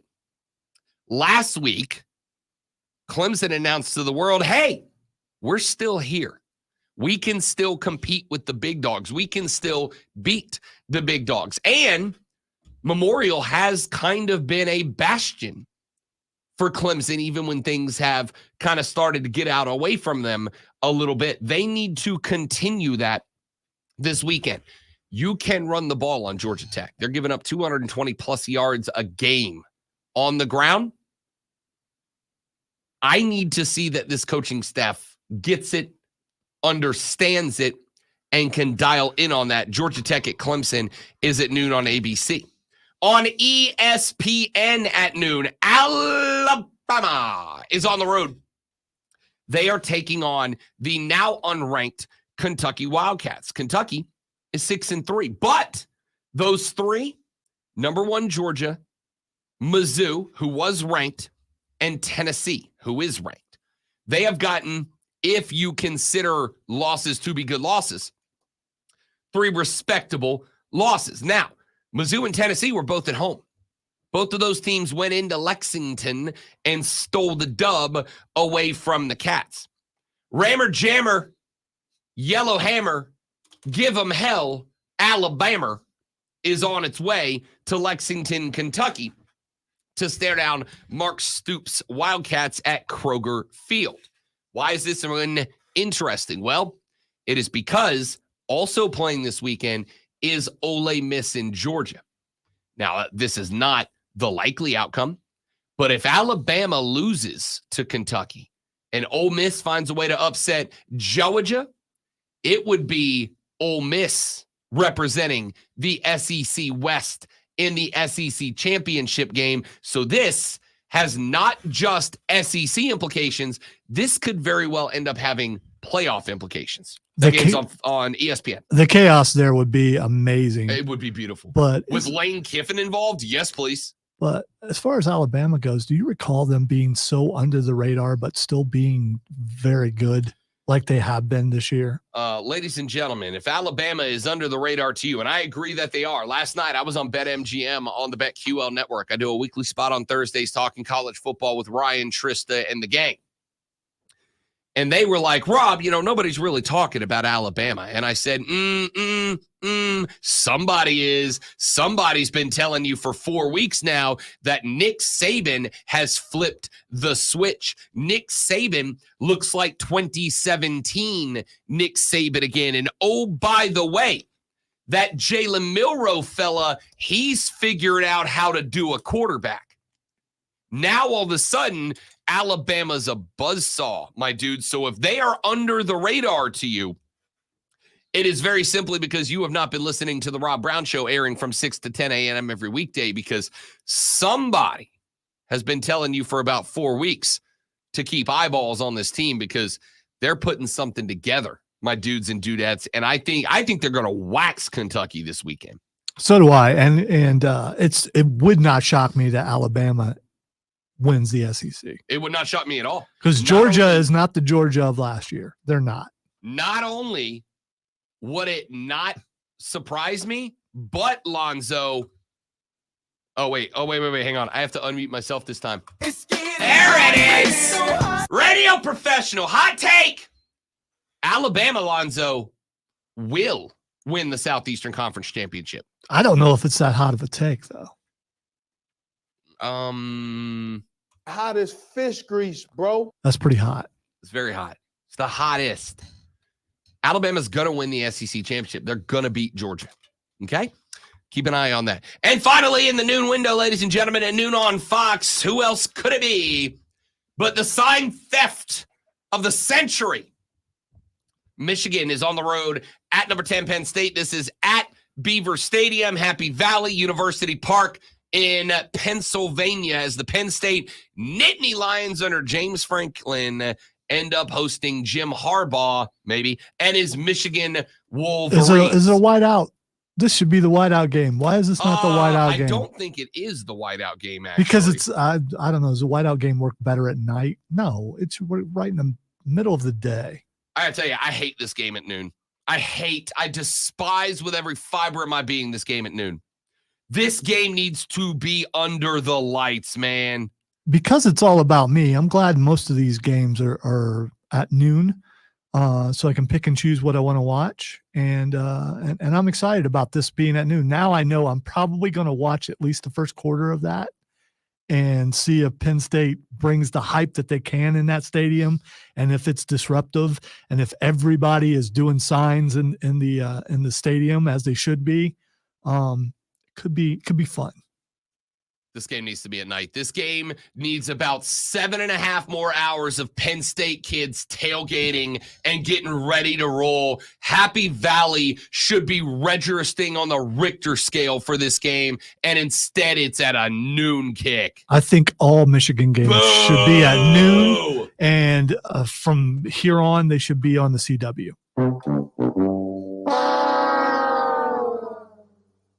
Boo. Let's take a break.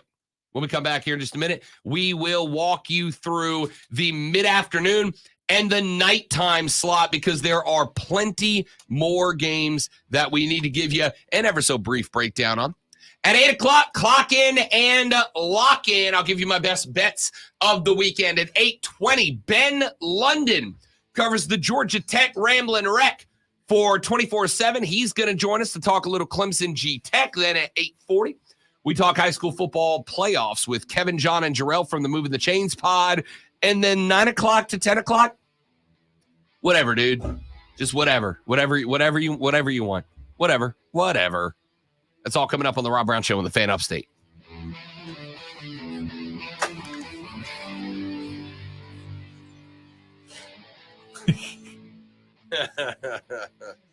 I would demand like all of next season too. As bad as it was like bad entertaining, I thought. I mean, you know. I got told that a couple of times. Yeah, it's like this. I shouldn't be. It was like watching a B comic book. Yeah.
Will he return to the studio in time? Hey, come here for a second. Oh, is that real? That he said that? Yeah. No. I know that. I heard that. But Yeah. those three are actually Yeah. those three. Yeah. Okay. Yeah. I met. I think the biggest surprise is CJ Perry. Oh yeah, Lana was a cowgirl. Yeah, I didn't Yeah. realize that. I met her and Jen Sturger both at Florida State at a baseball game, as a matter of fact, that I was covering. She was an absolute sweetheart too. Both of them were. Yeah, but she's supposed to be Bulgarian. How is she? Must be some sort of exchange student thing or something. She was Russian. The ravishing Russian. You're right.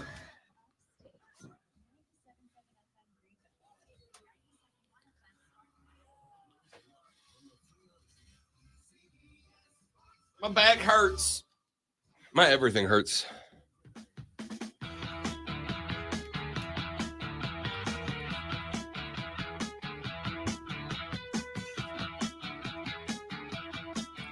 And away we go. We keep the quad box rolling, ladies and gentlemen, in the noon slot. Vandy at South Carolina on the SEC Network. Georgia Tech is at Clemson on ABC. Alabama is at Kentucky on ESPN. And Michigan is at Penn State on Fox. In the midday slot, we start with a quad of 3:30 games. All of these games at 3:30 on ESPN. Oklahoma State is at UCF. Wait a minute, Rob. Why in the world would you put the Cowboys of Okie State on this? Why would you put the UCF Golden Knights on this? Well, ladies and gentlemen, I will tell you why. The reason why is these UCF Golden Knights, yes, they are currently sitting at 4-5 and 13th place in the Big 12, but they have wins over Boise State. They have a win over Cincinnati. More importantly, they were real close to getting Oklahoma. Frankly, should have won that game. They were real close to getting Baylor, lost by a single point. They were real close to getting Kansas State before the Wildcats pulled away late in that game. UCF is primed for an upset. And while we were all laughing at Oklahoma State very early in the year, you will remember they needed all they had to get by Central Arkansas. They lost one of their 2 L's to South Alabama 33-7. I've got a buddy who lives up in Nebraska now, who used to live here. He's an Oklahoma State guy. Scooty, my man Scott, big Oklahoma State guy. And after they lost to USA and then lost to Iowa State the next weekend, Scooty was not doing real good. Now, all of a sudden, the Cowboys are 7-2. They have won 5 straight after that, including ranked wins over Kansas and Oklahoma. Now, all of a sudden, the Oklahoma State Cowboys are inside of the top 15. And, one more fun thought. You remember how we all thought we were going to get Texas, Oklahoma for a Big 12 championship race down the stretch? Well, it turns out it might be Texas, Oklahoma State. They are 7-2 overall, 5-1 in conference. They are a single loss behind the Longhorns as it stands. I'm going Oklahoma State, UCF at 3:30. Also at 3:30, this one on CBS, Tennessee is at Mizzou. Now, in the grand scheme of things, this game doesn't really matter as far as the SEC race. That is pretty much determined. The East is going to be represented by Georgia. The West going to be represented by either Alabama or Ole Miss. But these are 2 teams that are on a razor's edge right now. These are 2 teams that either one of them could make their way up into the upper echelon of the Southeastern Conference this year. Both of these teams are 7-2. Both of these teams are tied in the SEC East at 3-2. Either one of these teams could be the second best team behind Georgia and the team that is waiting for Georgia to get a little wobbly at the top to take a step forward. Eli Drinkwitz was coaching for his job earlier in the year. He has lost 2 games, one to a very good LSU team and one to a very good Georgia team. The Tennessee Volunteers have lost 2 games. They will regret the loss to Florida, their other L, to the University of Alabama, who considers them a rivalry at this point. The winner of this game will take a massive step forward in SEC relevance. The loser will be left scratching their head. That one is on CBS at 3:30. Utah is at Washington at 3:30 on Fox. I am all over the Washington Huskies in this one. I think Washington is going to be just fine in this game. But Utah, despite being 7-2 with losses to Oregon State and Oregon, both top 25 teams, consider themselves, even without Cam Rising, they consider themselves giant killers of sorts. Remember, they knocked off USC 34-32 in dramatic walk-off fashion a couple of weeks back. They hung 55 on Arizona State last weekend. This team can score some points in bunches. Remember, every game is a playoff game for Washington now. Every game is a playoff game as they sit at number 5 in the playoff rankings with a look-see at getting into the top 4 and a playoff spot probably the last week of the season. But hey, Michigan's got themselves a game this weekend. Washington wins, they could be plugged into the top 4. And finally, at 3:30 on ABC, look, I think the Noles are fine against Miami. But Lonzo, this is a nasty rivalry game. These two teams do not like each other. I have got friends from both squads who will tell you, Florida State fans will tell you, Florida is the rivalry. Miami, you want to burn to the ground. You didn't say that. Tell me you did not just say that. Miami fans. Miami doesn't really have a rivalry outside of Florida State. They hate each other. This is not a rivalry. This is hatred on a football field. So, if Miami's got an upset in them somewhere at any point in the regular season, this is the one that they want to get it done. I do not believe a one-loss team from the Atlantic Coast Conference can make its way to the playoffs. If the ACC is going to have a school in, it will be because Florida State goes undefeated. Their biggest challenge remaining is either Florida at the last week, and Florida's not that good, Miami this week, or Louisville in the ACC title game. This game at 3:30 on ABC. And finally, we move to the night shift, and we start at 7 p.m. at night. That is when the Georgia Bulldogs of Athens will be at home taking on the Running Rebels of Ole Miss. Ole Miss brings their number 9 ranking in the AP poll into Athens to square up with Kirby Smart. And here's why I like this game. It's not just because it's 2 top 10 teams getting it on in the SEC. It's because earlier this week, Lane Kiffin said, great one, we got nothing to lose. He said, we're a double-digit dog. Nobody expects us to be in this game. And if you've got nothing to lose, you've got nothing to lose. He said, I have gotten tight in some other games, some games against undefeated Alabama, undefeated LSU in the past. I have gotten tight and my team played like it. I'm not doing that this week. We're going out there to have fun. If we lose, we lose, but we got nothing to lose. Let's go out there and play loose and have fun. I don't know if that's going to translate on the field, though, but I really hope it does, because I would love to see what Georgia looks like if they get a little scare put into them by Jackson Dart and Joey Freshwater. That is that's extremely intriguing. Yes, it is. Without a doubt. Especially if they are able to get a lead early on or keep it close going into halftime. Be a lot of eyes on that. Completely agreed. including mine. In the night shift, we have got at 7 o'clock on Fox, West Virginia is at Oklahoma. Now, West Virginia is not good, but they're not bad either. They're 6-3. They're third in the Big 12. Neil Brown, who used to coach at Troy down in Alabama, is coaching for his life now as well. There were a lot of thoughts that this was going to be his last shot there at Almost Heaven, West Virginia. Well, they do have 3 L's. One of them was at Penn State. Not a bad L. They took a 2-point loss at Houston. Not a good L, but not the worst either. And they lost to Oklahoma State. Well, all of a sudden, the Cowboys are a top 15 team, which means that, at least on paper, 2 of the 3 losses Neil Brown has taken have been to top 15 teams so far. On the flip side, Oklahoma is 7-2. They have dropped back-to-back roadies against Kansas and Oklahoma State. They return to Norman this weekend. Here's why this game is big. Neil Brown, coaching for his life. Brent Venables, 2 weeks ago, we were saying, maybe in the midst of the greatest single-season turnaround in recent memory.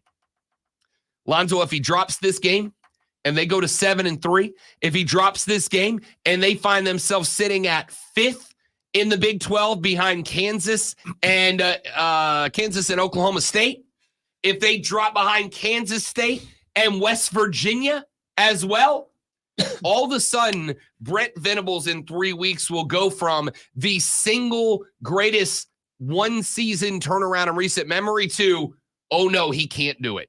Could almost say, I mean, someone might, I'm not saying I'm saying this, you could almost say that he's Clemsoning. I think you could say that. I mean, I'm not saying it, but you could say that. He did used to, well, anyway. 7:30 on the SEC network. Florida is at LSU. I debated putting this one on the roster, but I'm going to be real with you. There's only one game out there that I would consider moving this off, and that's Michigan State at Ohio State. But Sparty is, and this is conclusively true, Lonzo, not good. They are not good. Yeah, but Ohio State has played down to their opponent a little bit this season. Where, I mean, look at Rutgers last week. Although Rutgers is pretty good, it could be more of a game than you think. I hope it isn't, but it could be. I also considered putting Duke, North Carolina on this list. Oh, they flat out hate each other, man. When it do. comes to rivalries, man, it's just, nerd on nerd violence. You don't want that. You don't want that. But Duke, after beating Clemson, kind of had a fall off. They won 4 in a row. They lost to Notre Dame, not a bad loss. Then they lost. Then they beat NC State. Good win. NC State beat Clemson. Then they got pounded by FSU. They got pounded by Louisville. Here's the reality. Duke is currently sitting at 6-3. They have lost 3 games, all 3 of them to top 18 teams in Notre Dame, FSU, and Louisville right now. But North Carolina has come off the board as a national championship contender. So I don't know about that. I don't know about that. So I'm going Florida LSU mainly because it's a rivalry game. It is LSU getting Jaden Daniels back, trying to prove something. Florida, Billy Napier. I am watching the fan base in Gainesville turn on him week by week. The Gators have lost back-to-back, including a 39-36 L to Sam Pittman's Arkansas Razorbacks, a team that lost the week before that by a 7-3 score against Mississippi State. If Billy Napier wants to go into this offseason not on a hot seat after 2 years, he will have to at least compete with the LSU Tigers. And then finally, we wrap it up at 10:30 on Fox when USC takes on Oregon. Now, the only reason this is interesting to me is because Caleb Williams, Lonzo, not the projected guaranteed consensus number 1 overall pick that he was at the beginning of the year. There's a lot of question marks now about Caleb Williams. This is a prove-it game. And we know that when the Trojans go hard in the paint, they can drop a 48, 49, 52 on somebody, but so can the Ducks. Ladies and gentlemen, bet the over, 10:30 on Fox. USC is at Oregon. And by the way, Oregon, not in a playoff spot, but they are the top-ranked one-loss team right now. And if they get some help, I think they're the first team in, especially if they can make it to and win a Pac-12 championship, which they will have to win this game in order to do. What we have to do is listen to Lonzo now. Class, ears on. It's time for your Sports Flash. LSU quarterback Jaden Daniels is listed as probable in the Tigers matchup with Florida this weekend. The Heisman frontrunner left the game against Alabama after taking a hard hit last week. Texas quarterback Quinn Ewers has made his way back and will get the nod as the one-loss Longhorns take on TCU this Saturday. And Clemson will be missing safety Sheridan Jones and Jalen Phillips against Georgia Tech Saturday. Running back Will Shipley likely to play. Last night on Thursday Night Football, the Carolina Panthers lose again, 16-13 to Chicago Bear team that started a D2 quarterback. Kicker Eddie Pinheiro had a 59-yard tying field goal drop yards short, while Bryce Young went just 21 of 38 yards. We are your home for Furman football. Tune in tomorrow as the Paladins take on the VMI Keydets starting at noon right here on the Fan Upstate.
Don't get mad. Get back to what you were doing.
of 4 spectacular hours of sports talk entertainment starts now, ladies and gentlemen. Welcome back, friends, to the Rob Brown Show right here on the Fan Upstate. I am Rob on the ones and twos this AM, the gentleman in charge of this radio broadcast and all radio broadcasts that you enjoy, and none of the ones that you hate. He, of course, is the great one, Lonzo. We are ever so glad to have you here on the show, here on the program, on the Fan Upstate. Texture said, there are some people who don't know that we're the reigning defending undisputed. Yes. Two-time South Carolina Broadcasters Association's Sports Talk Radio Program of the Year. And I, Zoe, would love to make it 3. We're working on it. We're getting there. 1% better every single day. Unlike the Carolina Panthers. We are getting better every day. Texter said, my girlfriend keeps telling me I don't need 3 TVs in the living room, but tomorrow is exactly why. The Cox, Clemson, and Penn v. Michigan all at the same time? Yes, please. Oh, yeah. Why would, yes. Now, Texter is the self-appointed doctor of love, which I am, obviously. I will tell you that the key is to have 3 televisions in a separate room. You keep one TV in the main room because the fiance is not a fan of the multiple TVs in the living room either. So the compromise that we reached was one of the 3 bedrooms in our house was converted to a bro cave. And I call it the bro cave. It is not a man cave. It is not a man cave because everyone is welcome in the bro cave. If you're a bro, you can come in the bro cave and watch a little football. And everybody can be a bro, right? So my advice to you, Texter, is to get yourself a bro cave. And you can say to the girlfriend, ma'am, you are very much you're very much invited into the bro cave to watch the football with me. But the bro cave is for multiple televisions. And nowadays, there's no excuse because TVs are cheap. You don't need to go get, like I did, the 75-inch. You can go get yourself 3 or 4 40-inchers for the price of one big screen TV nowadays.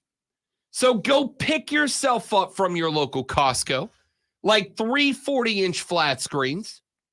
Set yourself up a bro cave and make it work. All right? Make it work. All right, let's get to our clock in and lock in. It is 8 o'clock. Means it's time for you to go to work. By the way, we got Ben London from 24/7 Sports joining the stream in the next segment to talk a little Clemson Georgia Tech with us. But I got some best bets for you this weekend. And I am going to open up, ladies and gentlemen, in the Lando College football. My favorite bet of the weekend. Oregon minus, if you can get them, Oregon minus 13.5. Now, there are a couple of books that I have seen Oregon move to minus 15. There are 1 or 2 books that still have them at minus 13.5. That is my number. I will not go to 14.5 or more. If you can catch them on an even number, I hate it a little less. Keep the push in play. But I think Oregon wins this game, and I think Oregon wins this game big because, Lonzo, style points matter for the Ducks now, right?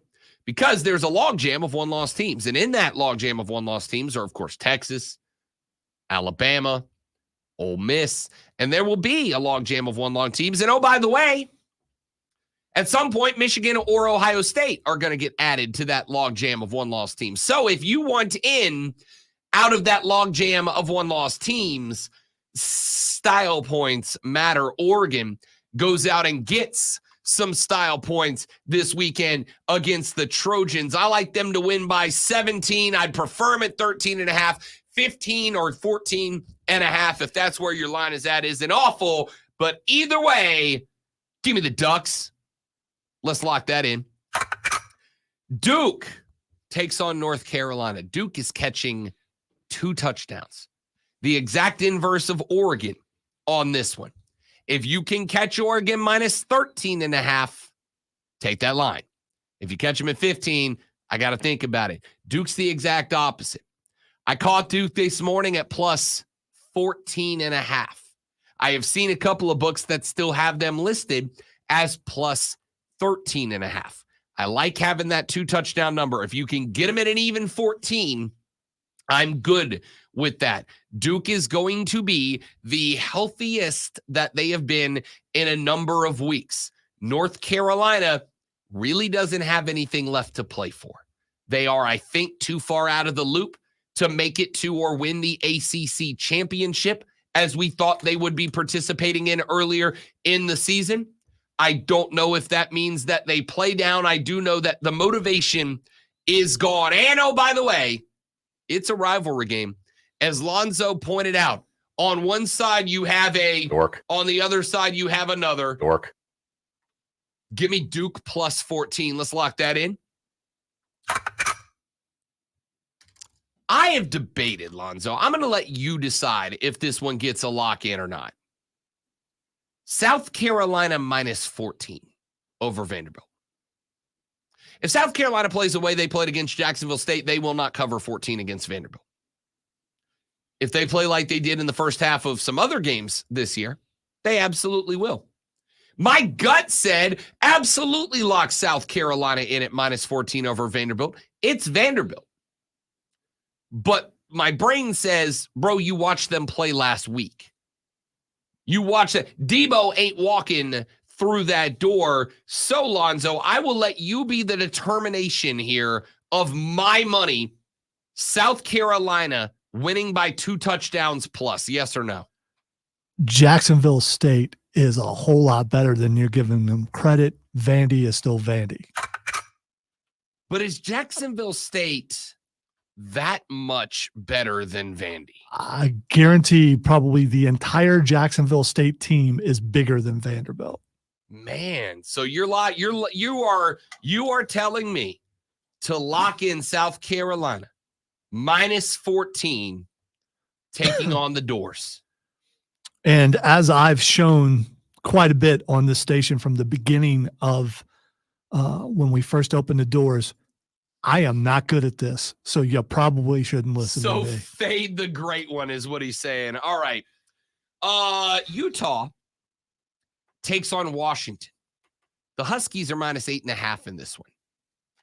The Huskies have had some tough games this year. The Huskies, especially as of late, under Michael Penix Jr., have not been the team that they were earlier in the season, but the Huskies are currently sitting at the number 5 spot. The number 5 spot is, as of today, as we have mentioned a number of times, it is a playoff spot.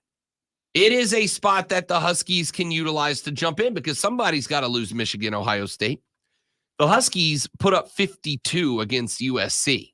They gave up 42 to USC, and I think that has skewed this number just a little bit because I do not think that Utah, without Cam Rising, who had been giant killers, but I go back and look at the teams they beat. Maybe some of them weren't quite what we hoped they were going to be. Washington needs to win by 9. I think they win by 10. Huskies minus 8.5. Let's lock that in. Looking down the college football slate, here's one. Florida State is 14-point favorites over the University of Miami. The same University of Miami team that beat Clemson, who took Florida State to overtime. Now, especially when you were talking about gambling, I warn you, do not fall for the transitive property of football. It can bite you. If A beats B, B beats C, that means A can beat C. Not necessarily, friends. Miami has nothing left to play for but pride. Oh, and hatred. I like the Noles. The Noles are going to win this game. But 2 touchdowns is a big ask, especially when you did not have Johnny Wilson and Keon Coleman last week, which means they got to get back into the groove early. FSU will not explode for points in the first half. They will pull away late, but I like Miami plus 14 in this one. Lock that in. Over on the National Football League side of things, ladies and gentlemen, the Buffalo Bills are laying 7.5 against the Denver Broncos in this one. The Bills over the last 2 years are hitting a cover rate of about 70% after coming off of a loss. Josh Allen and his Bills are coming off of a loss. They got hammered by Joey B, Joey Ice, and the Bengals last week. The Bills are very good coming off of an L with their covers the next week. Bills minus 7.5. I'm laying the touchdown and the hook. Give me the Bills minus 7.5. Let's lock that in. Here's one I'm intrigued by.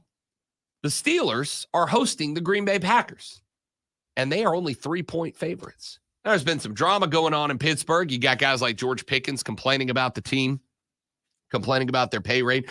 But the Steelers are inside of my NFL top 7 in the power rankings, which we'll update next Tuesday.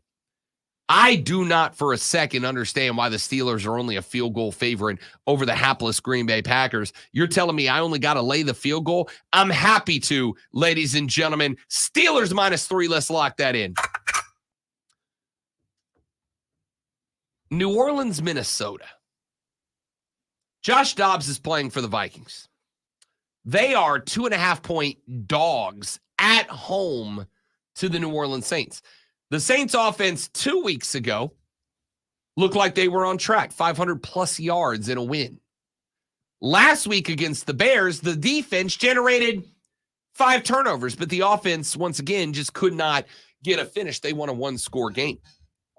Josh Dobbs came in 5 days after he became the quarterback of the Minnesota Vikings. And Josh Dobbs did not know the numbers and the names of his offensive line. His coach was literally not calling plays in the headset. He was telling Josh Dobbs what's going to happen on the plays. Hey, X is going to run a slant. 9's going to run a this. You were blocking this scheme. Good luck, big dog. And they beat the Atlanta Falcons. So my question here, I'll lay this one at the feet of the great one as well. You don't want to make the choice on this one. Okay. I really don't. Like, everything in my heart says Saints win this game by a field goal. They generated 5 turnovers last week. And I think because the story of Josh Dobbs is great, we're all kind of forgetting that Josh Dobbs is a career second or third string backup everywhere that he has been. He broke through as the Cardinals starter this year, yes, where he proceeded to win 1 game. He is now on a team that he will be a member of for less than 2 weeks when he takes on first ballot Hall of Famer Derek Carr and his New Orleans Saints. Everything in my head says the Saints by a field goal is the right play here.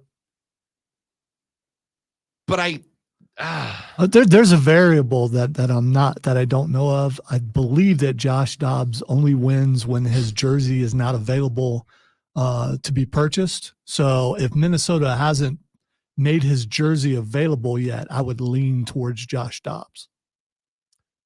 Don't worry, I'll look because I am always looking for that edge. Great one. Kirk Cousins jersey is available. Oh, you can't find it. You need to worry. Jefferson, Moss. You can buy a Randy Moss jersey. You can buy a Harrison Smith jersey. You can buy a Fran Tarkenton jersey. You can buy a TJ Hawkinson jersey. You can buy a John Randall jersey. If you want the purple people eater flashback, more words are hard. You can buy a Jared Allen jersey. Ooh. You can buy a Cameron Bynum jersey, a Randy Moss jersey. There it is. Josh Dobbs jersey is on the website. All right, you're good. Sure is. Saints minus 2.5. Lock it in. All right, let's take a break. When we come back, Benjamin London covers the Georgia Tech Ramblin' Wreck Yellow Jackets for 24/7 Sports. And when we return, we will break down Clemson, Georgia Tech with Benjamin London. That is next on the Rob Brown Show. That's next on the Fan Upstate. All right, guys, we're going to step away for a minute to get Ben lined up. We'll be right back. Don't go nowhere.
Oh, what an absolute boat show we got going on. Ben, what's up, big guy? What's up, guys? How are y'all? Doing, partner? I'm good. How are y'all? I'm good, man. Good. Appreciate you coming by. Hey, talk a little anytime. football. Oh, yeah. Up there Oh. in Clemson, South Carolina. Oh, you said it right. Clemson. Clemson with a P in it. Clemson. With a P in it, Clemson. Oh, yeah. Clemson. It's like What's the animosity of Tech fans towards Clemson? Is it a rivalry like Clemson fans tell me it used to be? I think if you ask anybody from Georgia Tech, it's like name me a school that you hate. Georgia's going to be number one. Clemson will be number two. Number two. So, yeah, I think that's pretty accurate. Okay. So, yeah, it's on the list, top 3.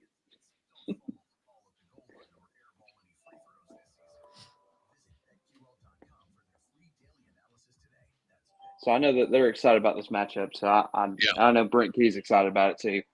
So I like him, man. We had him on at ACC Media Days, dude. He's just an offensive lineman, bro. Oh, He's yeah. like, this is what it is.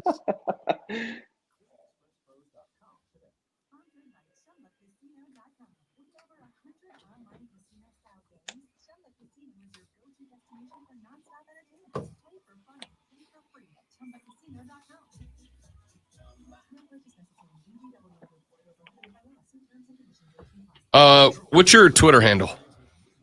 At Benji London MSC. I don't know if I could spell right, not be an idiot. Benji London MSC. MSC. Yep, that's right. Beautiful. Gotcha.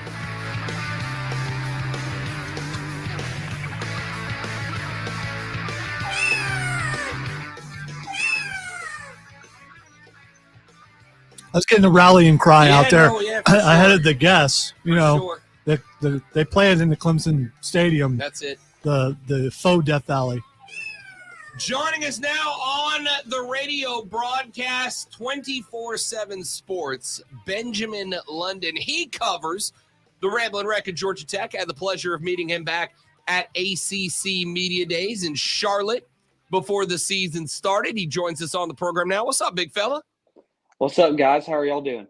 Doing real well, man. I mean, we're getting paid to talk about football at 8:30 in the morning. How bad could life be? You know what I mean? That's exactly right, man. That's a blessing in disguise right there.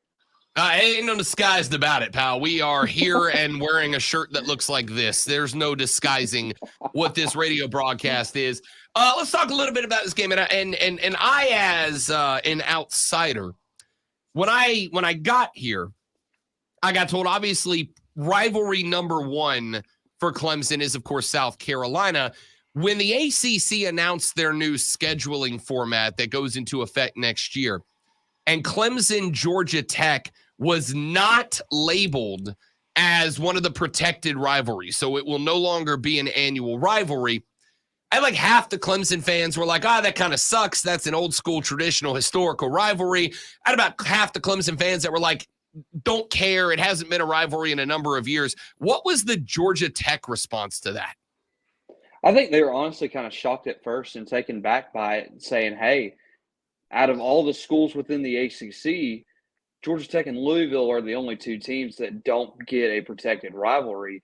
And Georgia Tech, obviously, they have a bunch of good matchups that they have in the ACC that they like to call rivalries. One of them being Clemson versus Georgia Tech, one of them being Virginia Tech and Georgia Tech. And so I think they were kind of upset that they at least just didn't get one out of those two that they would like to play in. But the good news is Clemson will get to see Georgia Tech a good amount of times in this new scheduling format. So it's not like they're going anywhere. It's just not going to be an every year kind of thing. And so I think Georgia Tech fans are okay with it, with how dominant Clemson's been the past couple of years.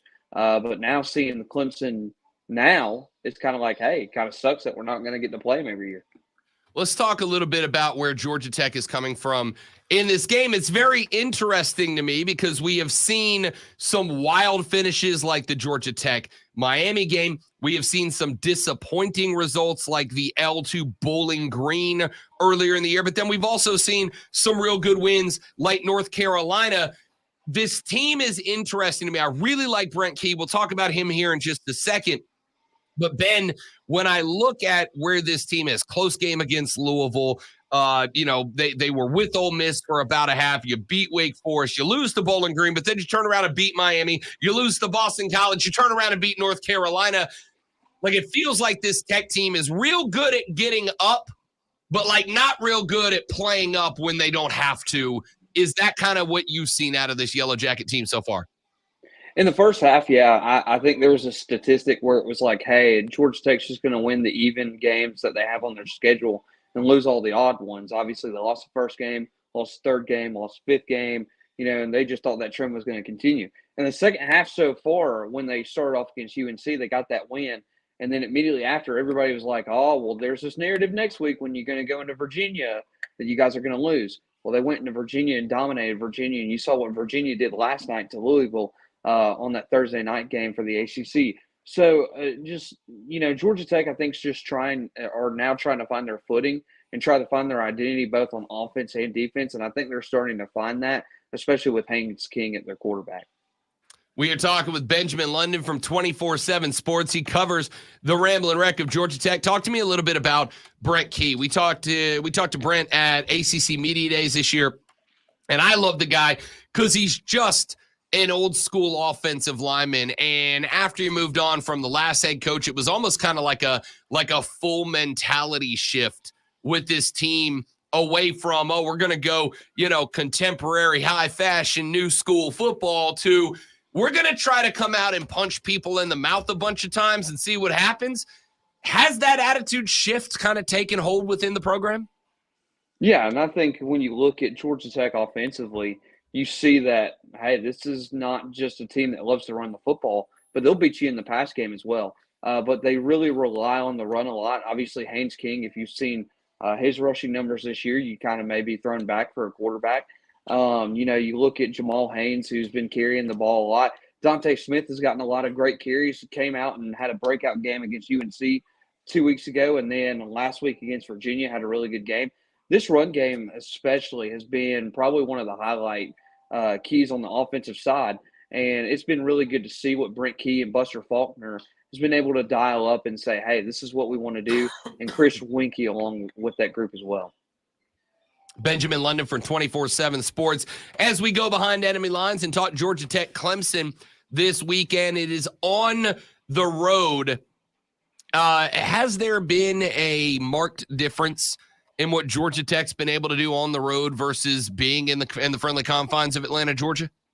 Yeah, there's been some. I mean, obviously, I think they only have one road loss this season. That was at Ole Miss, and we're in which Georgia Tech hung in there for three quarters.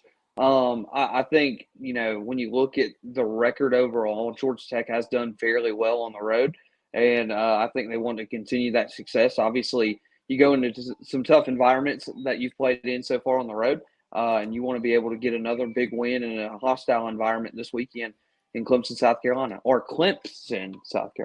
There it is. I mean, if you're going to come into the house and put some disrespect on it, Ben London from 24/7 Sports here on the Rob Brown Show and the Fan Upstate. Talk to me a little bit about Haynes King. This guy has been a blast to watch play this year. 22 touchdowns on the year, 2,330 yards, and he seems like a cat.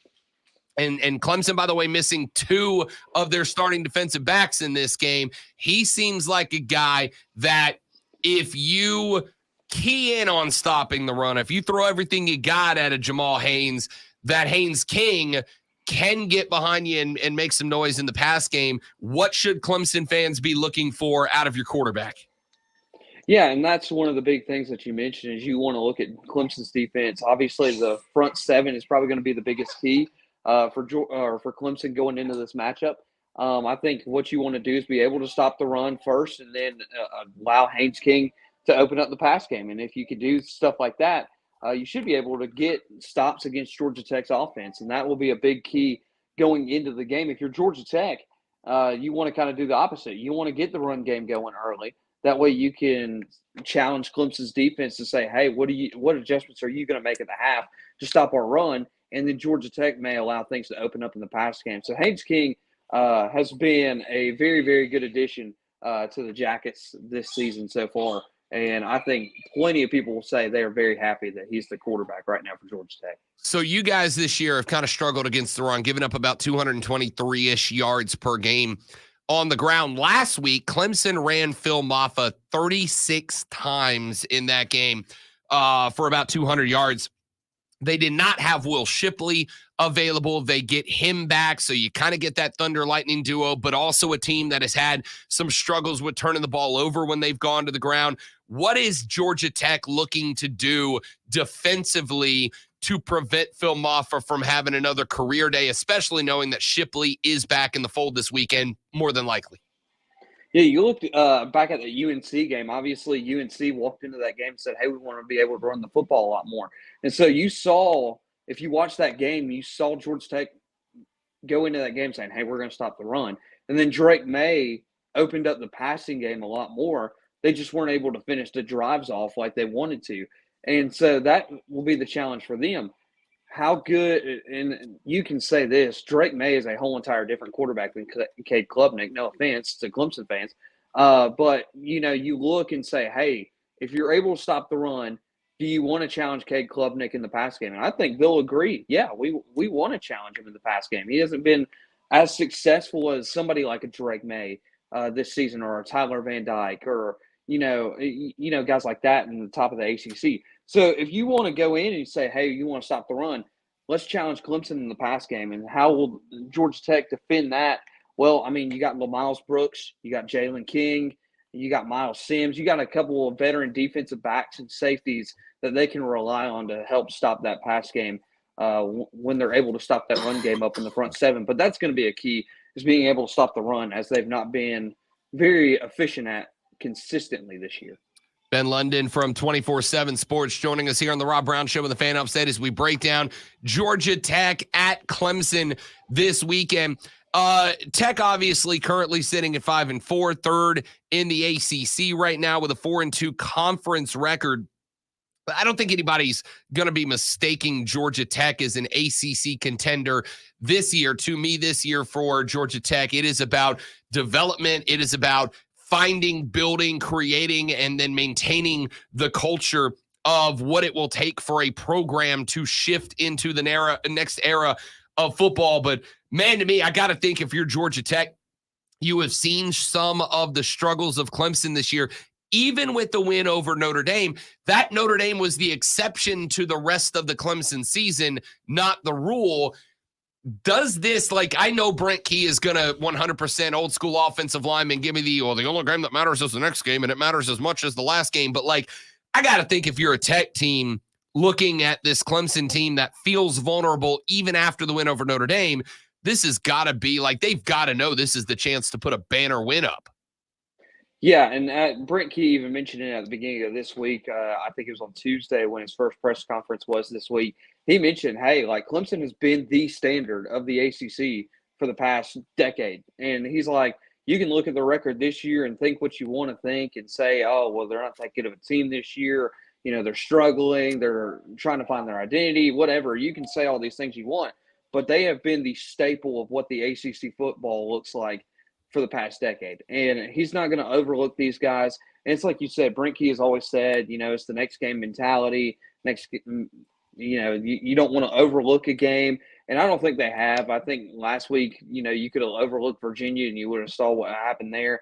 But you didn't. You took care of your business on the road, and then you now prepare for Clemson. And so I think it's very intriguing to see what they'll come out and do to start the football game, whether they want to run it or whether they just want to open up the pass game, whatever they feel like will burn Clemson's defense the easiest. And that's what they're going to look for, because as you saw, Notre Dame's offense relied on the run early, and Clemson shut it down. So what will Georgia Tech do to start that football game to try to get something going? It will be the question for me. And Brent Key, yeah, he's got his guys dialed in this week and make sure it is important in the football game. We're joined by Benjamin London from 24/7 Sports, talking Georgia Tech at Clemson this weekend. All right, Ben, we got about a minute and a half left.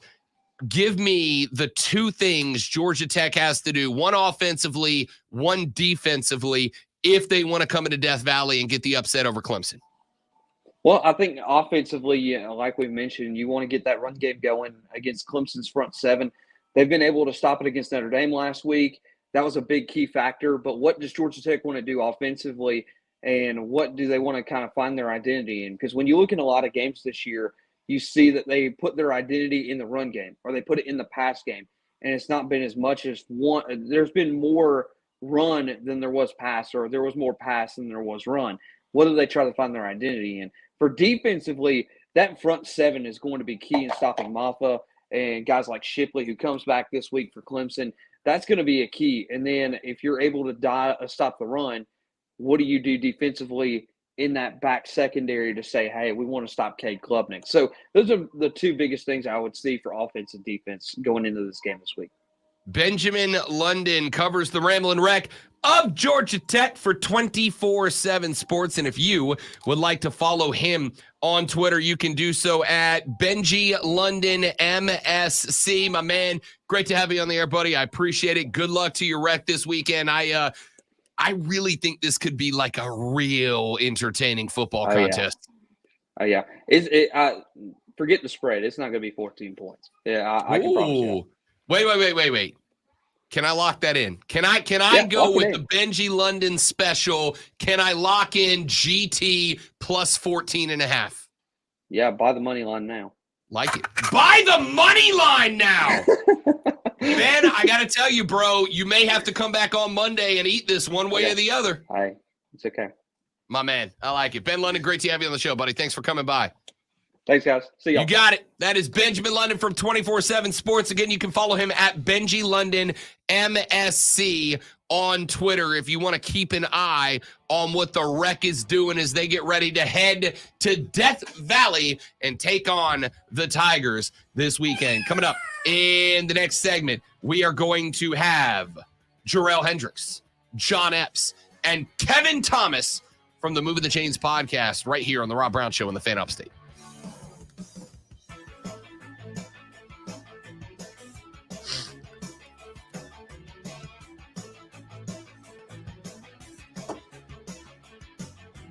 All right, guys, step away for just a moment. I'll leave you up. Thanks, Rob. I gotta pull up my nose again. Okay, I don't know why you don't just do that on camera. I mean, blowing your nose is just it's a normal human activity. He does sound like an elephant, and I think everyone should get to hear that. But that's just me, I suppose.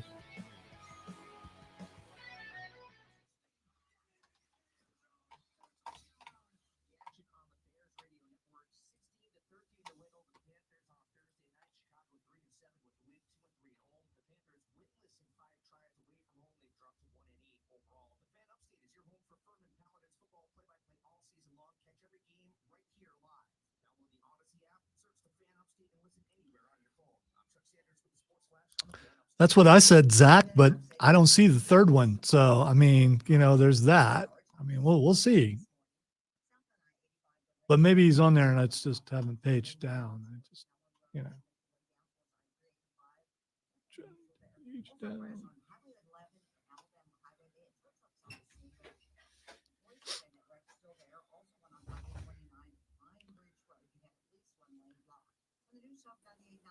All right, I'm not going to put this on trending, but Smirk Carter is trending. Do you know who Smirk is? Sounds like country. What do you think? I've never heard a football that name. player.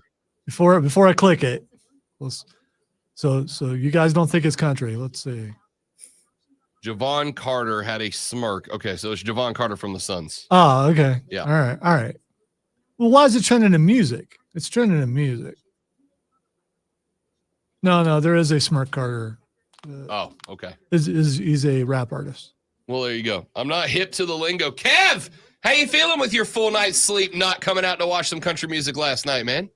I feel good, man. I got some company coming in town this weekend. I do some cleanup around the house, that type of stuff. So, Are you really chastising him for not going to It was Alabama? That's a Country Music Hall of Fame artist that Kevin could have gone to for free. Maybe and he decided to stay home and dust his chandelier over his head, maybe he feels he has a memory of Alabama and what they used to be and doesn't want to go and have that soiled by what they are now. Maybe that's I've seen Alabama probably in the past 3 years or so. I saw them.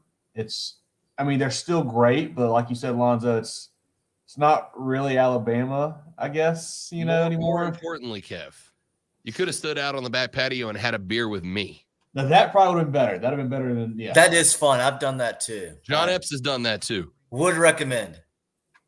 10 of 10, 5 stars. Somebody Yelp it. That doesn't sound like that's an unusual thing, though. That sounds like something that could happen every day. If pretty much could. You pretty much text me and say I'm drinking outside, and I will be there. Every time I wear this shirt, people think it's Clinton. It's not. Clinton. It's Marion Franklin from Columbus, Ohio, which is where I went to high school. Because I'm not from here. Lonzo's a devil. A Red Devil. The other Red Devil High School. Yeah, not them Blue Devils. I don't know which school's been around longer. Actually, I do. I think my school's been around longer. It doesn't really matter. No, then Clinton. Oh. I don't know why they can't say their T's, but apparently it's difficult. Actually, I've been there. It would be difficult. That's the first time I ever saw a femme mullet. Went to a bowling alley in Clinton. A femme mullet. And there she was, just over there leaning against a video game machine. It was like that. It exists. I didn't know, and now I know. I know they had a bowling alley.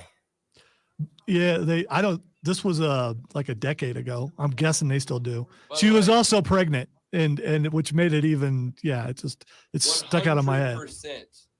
The great mullet hunt of 2024 is a go this year. Yeah, you've said that before. But I'm leaning into it because I thought about it early this time.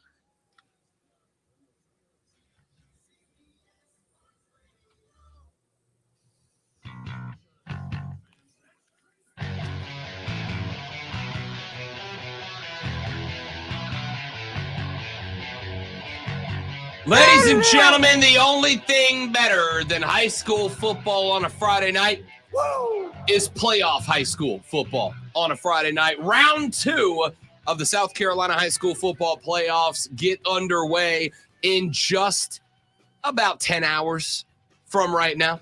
And joining us now on the show, as they do every Friday throughout the high school football season to talk about it, the fellas from the Moving the Chains podcast, which you can find their website at movingchains.com. No G, because they're like Lil Wayne, just absolute units. All right. I've been sold a bill of goods. Where's Jarrell, man? Yeah, you said all three. Where's Jarrell? Where's Jarrell? Well, we talked about it, and we're like, hey, I feel like 3 is going to be too many. And Jarrell just drew the short straw. Wow, you guys gave Jarrell the boot.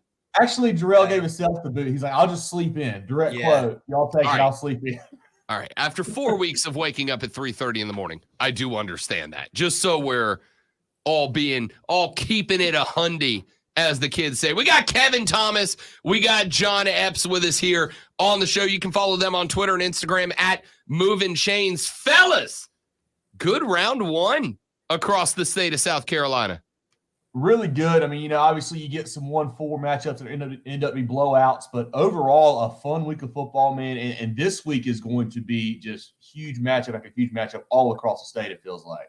They are. Let's jump right into them. John, start with you. And obviously, we start with a game you can hear with the sexiest play-by-play guy in the upstate, the Burns Rebels at home tonight. They are hosting the 9-2 Hillcrest Rams. Hillcrest had themselves a fight against Nation Ford last week. They win 37-29. The Rebels had, in my ever so humble but frequently correct opinion, their best showing of the year last week in a 44-17 win over Dorman.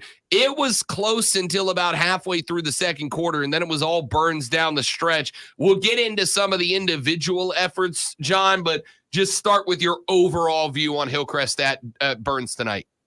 You know, a month ago, I would have been salivating over this matchup, and this is still a great matchup. But Hillcrest looks like they may be down their starting quarterback, Caleb Sutton, tonight, which is a really, really big deal. He hasn't had the best year, but he's a very dynamic player, very good with his feet. If he cannot go tonight, it's going to be very difficult for Hillcrest to get this win on the road. For Burns, on the other hand, boy, they are healthy now at the right time. It feels like they haven't been healthy since September, I would say, even then. So Burns playing, as you said, probably their best football of the year right now. On top of that, they're healthy too. I really, really like the Rebels to roll in this one tonight. Yeah, I think Hillcrest is kind of a tough team to figure out because, like we said, Sutton might be out, and he had started to finally play pretty good football, it felt like, down the stretch. But then with him being out, Hillcrest turns around and they decide to give it to their running back 30-plus times. He sets a school record with 248 last week. So you think maybe, hey, if the Rams want to just get the run game going, play a little keep away from Burns, which would be a great strategy, keeping the ball out of the hands of Stevens and Weaver and Bomar and those guys. This could be a really tight game, mixing that with a little bit of Avery McFadden outside, maybe a reverse, maybe a quick screen, maybe he breaks one, whatever. I think the Rams have the talent to hang around. I mean, as you remember, Rob, this was a fantastic game in the playoffs last week, a 3-point game. Hillcrest misses a late field goal to tie it. But John hit the nail on the head. Burns is healthy right now. Stevens is playing his best ball of the year, it feels like. 320 plus last week for the Rebs. I mean, that team is flying around. They're looking really good right now. We are looking at Burns and Hillcrest. You mentioned it a second ago. Thomas Stanley, 248 yards, 3 touchdowns last week. But on the flip side, Andrew Stevens for Burns had easily his best game of the season, 325 yards and 4 total touchdowns last year. Andrew Stevens, I am as a Burns guy, very proud of this cat, because you go back to the beginning of the season and there was discussion about maybe moving Zylandrum into the starting role. Maybe you start having to go with a lot more Wildcat with Kamarius Bomar under center.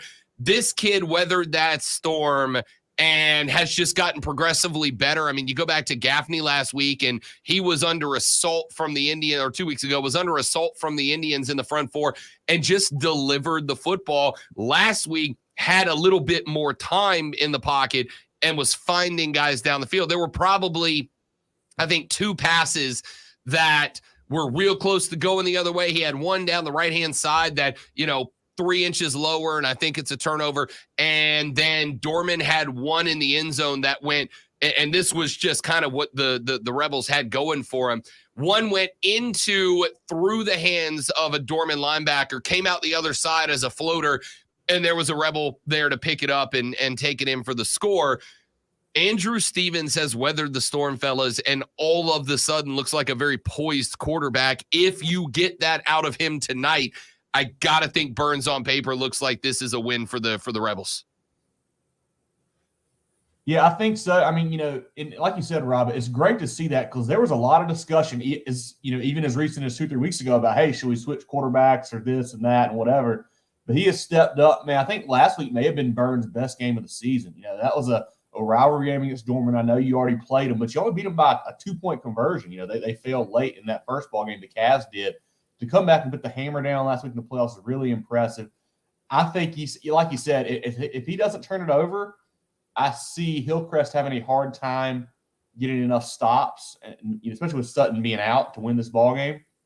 But really excited to watch all the athletes with McFadden and Stanley and Weaver and Bomar Segura. Should be a fantastic game, but I do like the Rebels in this one. Fellas, let's jump up to the top half of that same bracket, the 6-5 Dutch Fork on the road at TL Hanna. And, when we started our playoff coverage last Friday, I asked you guys, like, if I had to ask you to put your paycheck on a state champ, who would it be? And you both said, I think actually all 3 of you said, Burns looks like it out of the gate, and the but came from Dutch Fork, even with a 6-5 record, might be a little bit of an illusion there because they're playing better ball, and TL Hanna at 10-1, a team that has gotten their fair share of big wins lately as well.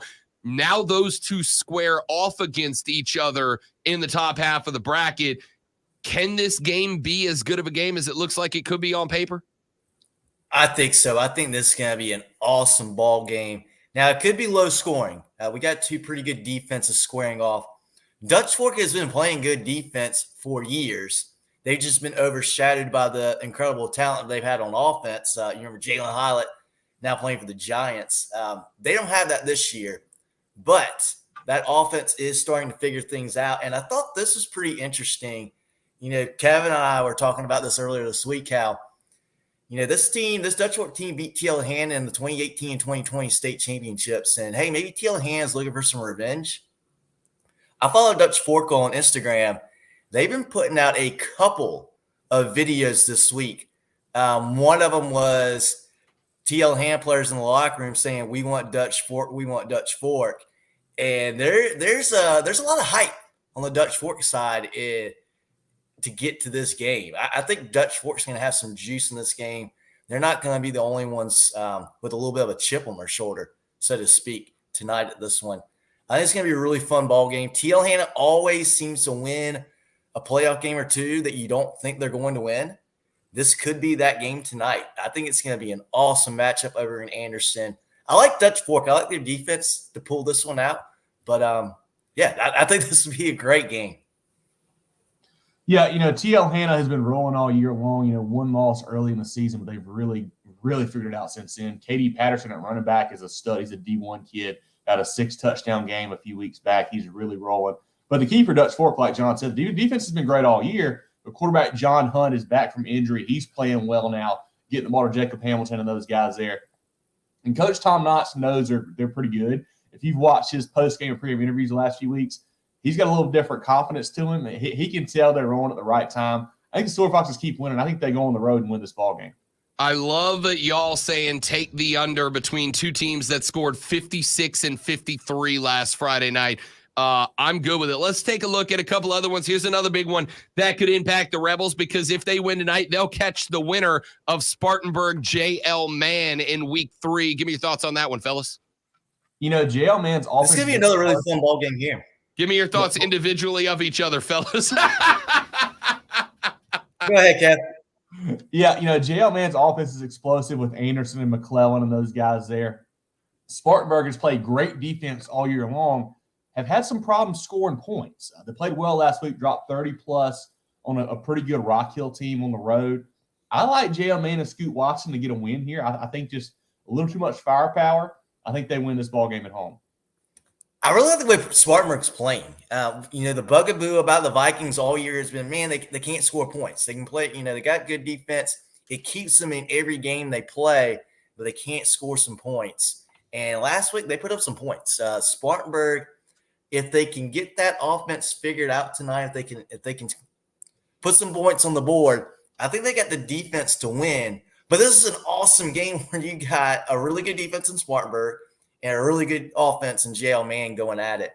I'm going to go with Spartanburg with a little bit of an upset tonight, but this will be another really fun ball game to go to in the upstate. A team that we have not spent a bunch of time on, but maybe we should. And we got a texter who hits us with us every week. Chester at Chapman, the Chapman Panthers, who are the only team to have defeated the Burns Rebels so far this year not a bit of an upset, in a straight-up upset at home. Talk to me a little bit about what Chapman's going to be looking forward to tonight at the house. Yeah, this Chapman team this is a really gritty team. And the fact that they play this game at home against Chester is a really big deal. Kevin, I know you went to Inman this year and saw that atmosphere. It's a great place for a game. Chapman is legit. I know Burns is not going to be happy about that loss any way you put it, but Chapman is tough. They are very, very good. They've won some big-time ball games. They arguably had the best win in the state, regardless of classification. Chester, on the other hand, awesome team. They got some really good talent. They got some experience on their side as well. They got some kids that have been playing for a few years. They are a really good football team as well. I think Chapman is the better team in this ball game, though. I think they're a little bit more well-rounded as a team. You couple that with the fact that they're at home, too. They're riding some momentum. They're region champs. I like Chapman in this ball game. I think the Panthers are they're going to be a problem down the stretch. Yeah, I like Chapman a lot. Quarterback Coleman Gregg's my favorite players in the state. He gets it done on the ground and in the air. I think Chester, big physical team. They've had a problem similar to Spartanburg, can't score sometimes. I think the Panthers get it going tonight. I think Rashawn Cunningham, big game out wide for them. I think the Panthers win this game at home. All right, last one, fellas, and then we'll wrap it up. But Greenville is at Greer tonight. The Yellow Jackets and the Red Raiders should be a lot of fun as well, I think. Yeah, this will be, the way the regions work out, this will be under the water tower over in Greer. Greenville, though, the favorite in this ball game. I don't know that Greenville has really played up to their potential all year this year with all the talent that they have. But you know what? That talent is still there, and they are still really, really good.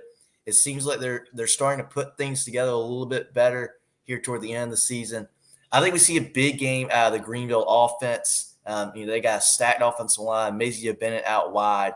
I think Greenville puts it together tonight, wins this one at Greer. But Greer, very good season for the Yellow Jackets. Pretty impressive for them to get to the second round of the playoffs this year. LaDainian Martin on the side for the Yellow Jackets. Super outstanding running back. Really fun to watch him play as well. Greer kind of got, it's hard to say lucky, but they were on the right side of a roughing the kicker call last week to help them move on. If you guys haven't seen that video, it's on our Twitter page. They got to re-kick it and made it the second time. Was it a penalty? I don't know. We'll see. But Greer has some talent on offense with Hall and Bird and Martin. But I think Greenville is starting to play their best ball, it seems like, right now. So I think the Red Raiders get a big win on the road. John Epps, Kevin Thomas from the Moving the Chains pod. You can check them out at movingchains.com or across all the social media at Moving Chains. Where you boys at tonight? I'm going to be Fort Dorchester at White Knoll, a big lower state 5A matchup. Let's see the other side of the bracket a little bit. Down in Lexington County. Love it. Let's see it. And then, of course, on Twitter, at Moving Chains, they'll do the Friday night breakdown at the end of it, including some special celebrities and guests, and also me. Fellas, have an awesome Friday night, round 2. We'll look forward to seeing y'all next week, round 3, and hopefully the Burns Rebels will be talked about next week, too. That's the plan. Appreciate you, Rob. All right, boys. Be good. Take John care, Epps, Kevin Thomas, follow them on Twitter, at Moving Chains. Lonzo's got a sports flash, and we're back to wrap up the week of broadcasting next on the Rob Brown Show in the Fan Upstate.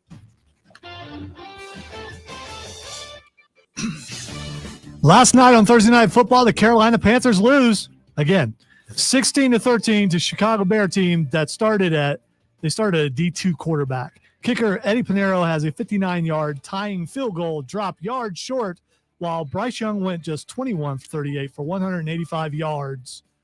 The run game made the difference with Carolina rushing for 43 total yards, while Chicago piled up 133. Connor Bedard watch continues in the NHL as a top draft pick recorded his first multi-point game for the Chicago Blackhawks last night. Bedard notched 2 goals and 2 assists in the Blackhawks 5-3 win over Tampa. Tune in tonight at 7 p.m. as the Burns Rebels take on the Hillcrest Rams in the second round of the high school football playoffs right here on the Fan Upstate.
I've been to Clinton in a while, Zach. So I was unaware that bowling alley. I only went to that bowling alley one time and decided I would never go to that bowling alley again. Can I tell you that I don't care how many times you tell me it's Clinton? If somebody from Clinton, yeah, it's so dumb. Clinton, it's so dumb. Tell them it's wrong.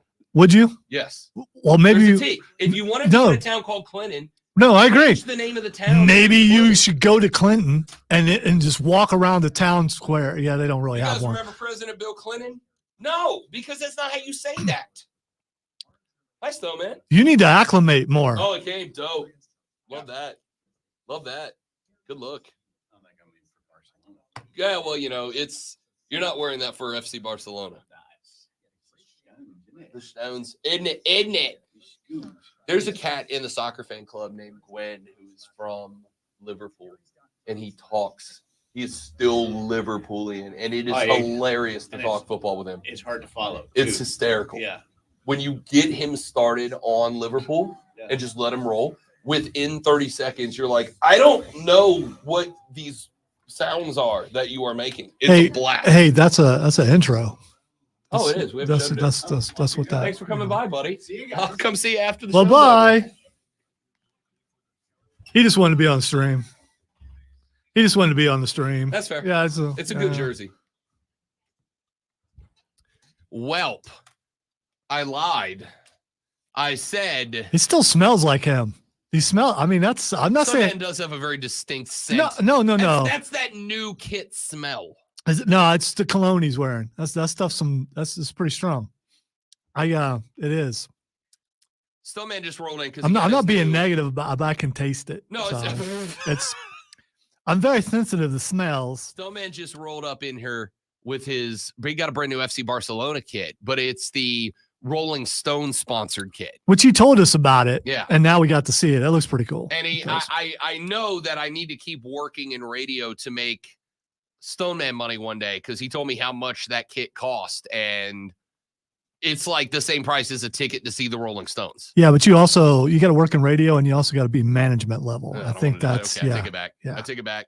I'll take it back. I'll be happy with my free Alabama tickets. You have to run a station in order to do that stuff. No, I'm good. I just want to show up, yell loud, and go home. That's all I want to do. Lonzo, turns out we do have an update to the ongoing saga that is Law and Order Ann Arbor. Wow, it was up a little bit. Yeah, but it should be because it's correct. We need people to know. All right, we are here to educate, to inform, to enlighten the people with breaking news of CSI / Law and Order Alarm Ann Arbor. I didn't say the word. I didn't say that. I know, but it's kind of an alarm. I didn't have the breaking glass, but it's not really. It's not breaking news yet, anyway. It's not because we don't know what the news is going to be, but we are now getting reports in the most recent episode of Law and Order Ann Arbor that the Big Ten's response to Michigan is expected early this afternoon. Heather Dinich is on the 4-letter right now discussing this with what do they call that Friday news dump? The news dump. Yeah, that's what. So it's not going to happen till 7:30 tonight. So for those of you that are not in the know, news dump is a term that is affectionately used by those of us in the biz. A news dump is effectively where you take whatever the big news is and you place it at the point in time where the least number of people are actively paying attention to the news. And you do so. This is largely done in politics. It's done in business. And very frequently, when it is news that comes from an organization, it is done in sports. And it is done in order to garner the least amount of attention possible to whatever the bad news is. Now, I don't know that this is a news dump, if this is strategery or not, because you'll remember the Big Ten informed Michigan earlier this week that there was the potential for disciplining to come down. Disciplining? So for some disciplining to come down the pipe today. You know where they do that? Boy, we're going to push some disciplining on you. You know where they do that at? Cleaning? Cleaning. That's where they do that at. Y'all, there is a T in that town name, all right? I am sorry. All due respect to the people in Clinton, South Carolina. But if you want us to call you Clinton, You don't need to respect that. then change the town name and take the T out. None of y'all remember President Bill Clinton because that's not how you say it. I bet people from Clinton Call him Bill Clinton. Yeah, probably. Bill and Hillary Clinton. I think you could say one thing about them. They're consistent. Sure. Anyway, the Big Ten told Michigan earlier this week, hey, there's the potential we levy some disciplining on you this week. And, of course, yesterday we told you in the water cooler cheat sheet at 7 a.m. that we do every day at 7 a.m. that Michigan had responded with a 10-page letter back to the Big Ten, or if you're from Clinton, the Big N, apparently, that they were hesitant to let the Big Ten the Big N continue unchallenged because they said, hey, wait a minute, a couple of things going on. Number one, the evidence that you have is not as strong as you think it is. There's maybe some taken out of context. And BT Dubs, by the way, the other schools were doing it too. Here are 2 documents attached to this letter that show that other Big Ten teams had stolen our signs and were spreading them out amongst each other in order to defeat us, the mighty Wolverines of Michigan. Well, I told you yesterday, and I stood by it, and I will go ahead and say it now. I thought that if there was a punishment to come down the pipe to the Michigan Wolverines, I thought that it would happen yesterday. And the reason I said I thought it would happen yesterday was that it would give the Michigan Wolverines, who leave Ann Arbor today, in fact, early this afternoon, according to ESPN. Maybe not all of them. Maybe not all of them, to fly to Happy Valley to prepare for their top 10 matchup against the Penn State Nittany Lions tomorrow. I love you tomorrow. I thought they will give Michigan at least a full day to put together what a game plan looks like without Jim Harbaugh on the field as the head coach. And I still think that that is going to end up being the case. I do not think Michigan levies a 2-game suspension to Jim Harbaugh, at least not one that goes into effect this year. I think, if anything, if there is going to be a suspension levy, they'll go, you're missing the first 2 games in next year. This is personal, and I know how this sounds, but it's not fair that afternoon show is going to get the breaking news and not us. Because I'm the one who would take the most joy on this entire station out of saying, hey, Jimmy, lay this back behind the woodshed. I am intrigued to see if this is a discipline in behind the woodshed for Jim Harbaugh today. I'm intrigued to see if they go, yes, it will be a 2-game suspension, but you will serve it next year, as there were violations in place by other schools, or maybe they say there were no violations by other schools, so you will serve it this year, and you will serve it this week against Penn State, next week against Maryland, or if they go, it goes into effect next week against Maryland, and you will be missing the Michigan-Ohio State game. I can't see a world in which the Big Ten decides to let that happen unless they do indeed decide that principle within LE is more important than principle within AL. Keep in mind, the winner of the Michigan-Ohio State game is more than likely going to be the representative of the Big Ten in the college football playoffs. Hey, Rob, are there odds on this? There's odds on everything. On whether he gets suspended 1 game, 2 games, or 3 games? If you know the right degenerates, you can get odds. Okay, because I'm going to go with 3 games. Or rest of the season. Like the rest of the regular season? Including playoffs. Really? See, that's sending a message. That's sending a message to every team in the Big Ten. What happens if you do this? I get it. It absolutely is. But at the same time, and as you pointed out, this is putting principle above the money and going, hey, we don't want anyone doing this. So anyone else doing this, we've proven that they cheated. Everyone knows it, and then hopefully the person delivering it snickers a little bit and says, yeah, he didn't know. Yeah, right. And the interesting part here is that when we talk about principal LE versus principal AL, when it comes to the Big Ten, that is, I didn't say it because I couldn't spell it. So, I mean, the reason this is interesting is because as much as this is an opportunity for a punishment against Michigan for cheating. The other thing that it serves as the Big Ten, or for the Big Ten, the other thing that it serves as is a warning shot to everybody else. Like, hey, yo, if you are all indeed doing this and we just have not gotten to you yet, this is what will happen to your squad, if not worse, because infraction number 1 typically involves a lower level punishment. And then as these stack and it becomes more of an epidemic, that's when you start to see the punishment start to increase. So the Big Ten, according to Heather Dinich, is expected to give a response to Michigan later today. The Michigan Wolverines sent a 10-page letter that said basically, hey, I know you want to rush to an execution here and you wish to do so because of the mounting public pressure and the cry-outs amongst the rest of the schools in our conference. But, number 1, that's a bad idea because you're setting a precedent that may or may not work how you think it's going to work down the line. And number 2, here is the evidence that other people were doing the same thing. So if you kick our legs out from under us, you got to kick the legs out from under everybody, and that's going to cause you a big problem. So I'm going to be real with you. Michigan's the team that got caught, right? The analogy I've used in the past is speeding on the interstate.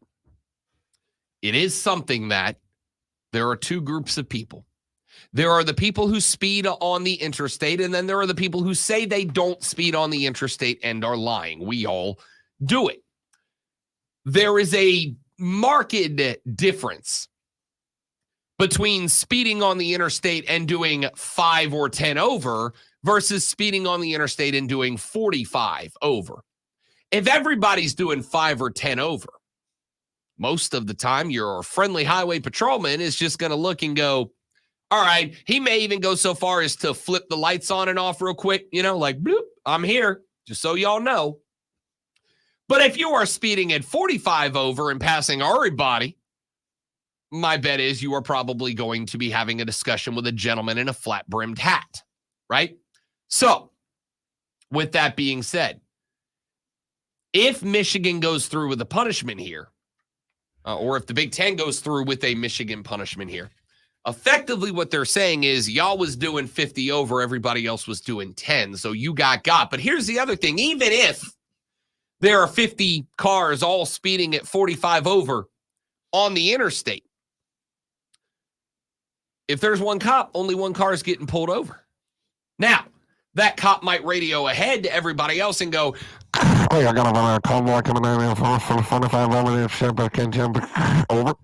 All right, so that was gibberish on purpose. Yes. It wasn't the overmatch. Yeah, because I don't know what the code is for speeding. Wow. Yeah.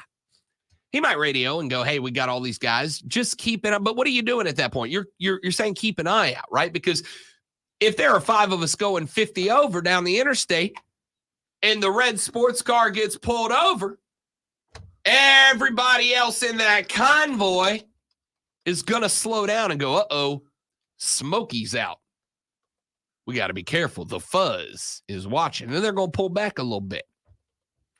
So you got the one that's the warning to everybody else. And now anybody who gets caught out of that convoy by the next cop's going to be in even more trouble, because it's like, not only were you speeding, but you knew we were out, dog. You knew we were here, my guy, right? So here's what I'm intrigued by. Obviously, I'm intrigued by whatever the Big Ten is going to tell Michigan later today, whether they let him off the hook or not. I'm interested, not excited. I'm interested to see what is going to happen here. But the second thing I'm intrigued by, Michigan is only a 4-point favorite over Penn State on the road.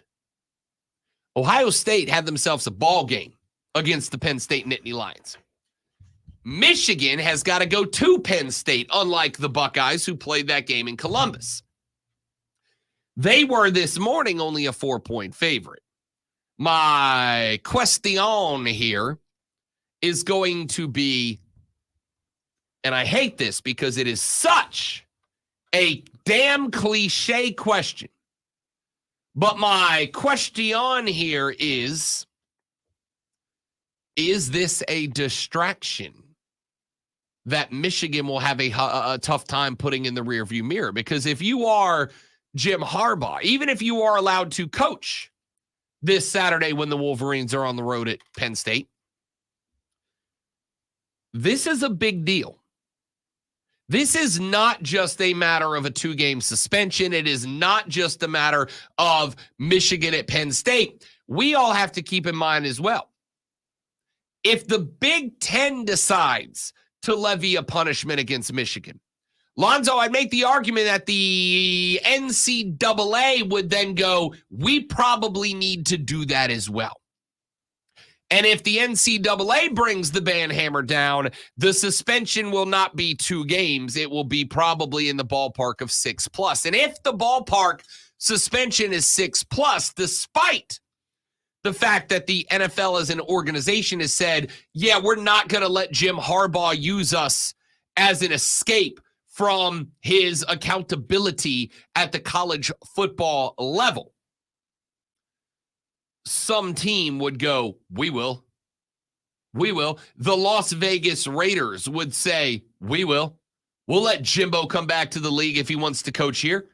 We'll even let him, theoretically, serve an NFL-mandated suspension. I know she didn't say the Carolina Panthers would be is next up. Yeah, I don't know, despite a lot of us thinking the Frank Reich experiment has come to its not great conclusion, finality.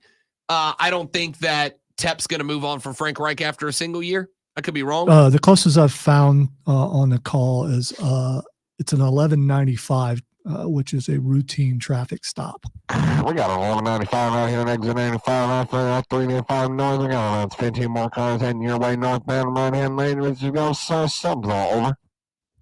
There's like hundreds to go through. So eastbound and down roll. And by the way, I am being an absolute and entire smart right now, just so we're all clear. So. But if the NCAA does step in, it is a certified trip for Jim Harbaugh to the NFL. I don't know, because I still don't know, because the NFL has sent out some signals here that they're not going to let Jim Harbaugh utilize the NFL as a harbor from the storm brought upon himself at the NCAA level. Harbor. It's hard. But if you are Jim Harbaugh, I would suspect that the wheels are turning. Right? You can say all you want. I'm staying focused in. We got to go out and win this game against Penn State. I am dialed in on Michigan and Penn State. And that is all well and good. And I hope that it's true. But I will tell you, as any of us who work in this very volatile industry that we have all elected for some wild reason to stay in for this long, when you get to a point, you change PDs or GMs or formats or whatever, when it comes down the line, a situation that your job is potentially on the block, right? Not even that it is. There's a possibility your job is on the block. You may say I am as dialed in on this here radio program as I can possibly be. The reality is you ain't. You ain't. There is some part of your lizard brain back there in the back of the old skull casing that is going, you're about to be unemployed. You're about to be unemployed. You are about to be unemployed. And you're thinking about that.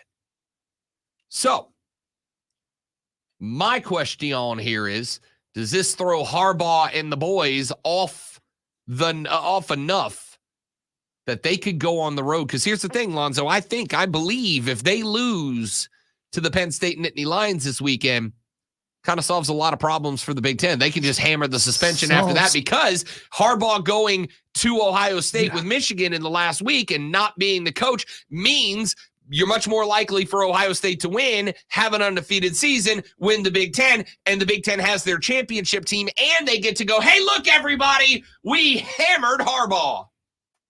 Yeah, because that's what everyone wants to say. Penn State refs. I wonder what kind of crew do we have this weekend? Tim Donaghy. Who else is available? Tim Donaghy. There's a name. That's a name I've not heard in a long time. apparently he's been let out of prison early for work release. That's what it is. Work release. Good Lord. All right, we got to run to a break. Anyway, Heather Dinich from ESPN reporting that the Big Ten will respond to the Michigan Wolverines later on this day. And we'll obviously have all that breaking news for you as it happens on social media. Make sure you tune in this afternoon to Offsides with Mark, Ryan, and Diesel at 3 p.m., as I am beyond sure, that they will have this news and what it means for this weekend's game on Offsides. Back after this on The Rob Brown Show. It's the Fan Upstate. And it'll be blamed on Ohio State because, there's hate there. Sit in the corner in a Crown Vic and point a hairdryer. You should do it.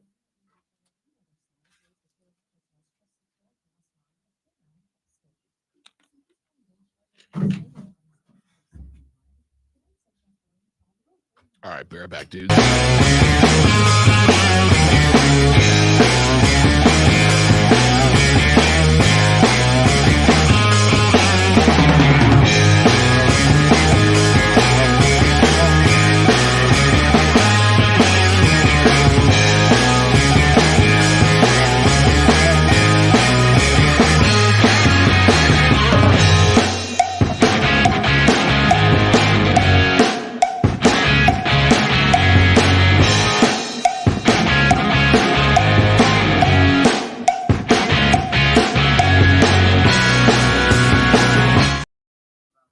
All right, we back.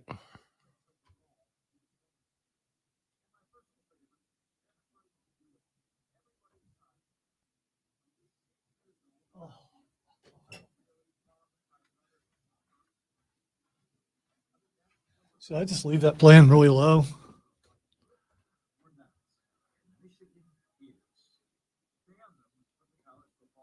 Well, he's went totally against what I said.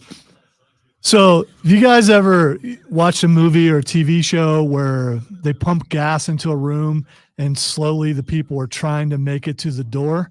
I just had that experience. Don't go in there. I'm queasy right now. Need hazard pay. It's thick. It's thick. No, it's thick. Could you taste it? No, I still got Stoneman's cologne in there as a buffer. It's I'm serious, dude. I feel a little nauseous right now.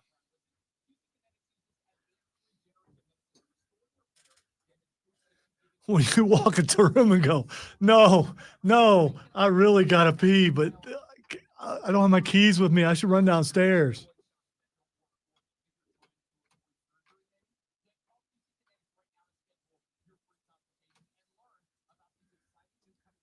Also, if you should happen to be watching right now, whoever did the deed, congratulations on evacuating that. You've got to feel better after that.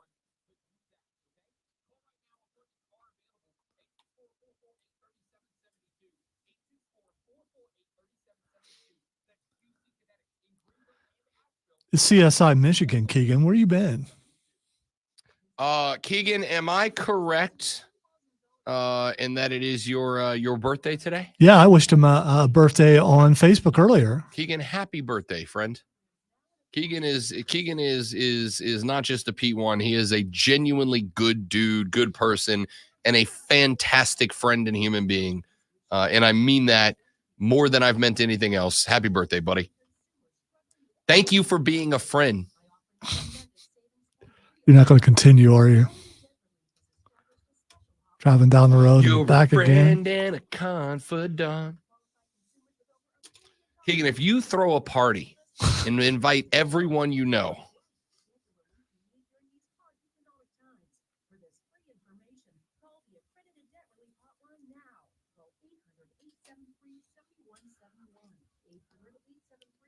Keegan is one of the few people that I've met that I just, started talking to because I know him from the stream, and it's just like I'd already known him for a while. So there's that. That's a compliment from me. Trust me. it's my daughter's second birthday. She gave me a gift this year. pink eye. Wow. As someone who's had pink eye in the past, that sucks a lot.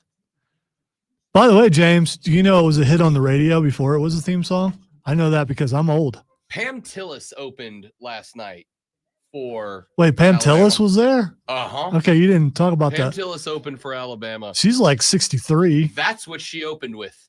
Did she? Uh-huh. It was amazing. Okay. Was it amazing, though? It was amazing. Did she sing better than Alabama? And by the way, Was her dad there? Pam Tillis is still a smoke show. Come on. How old is she? She's got to be 60-something. I'm not saying you She can't look looked good old. Great. Pam Tillis is 66. I went 63. I was close. Smoke show.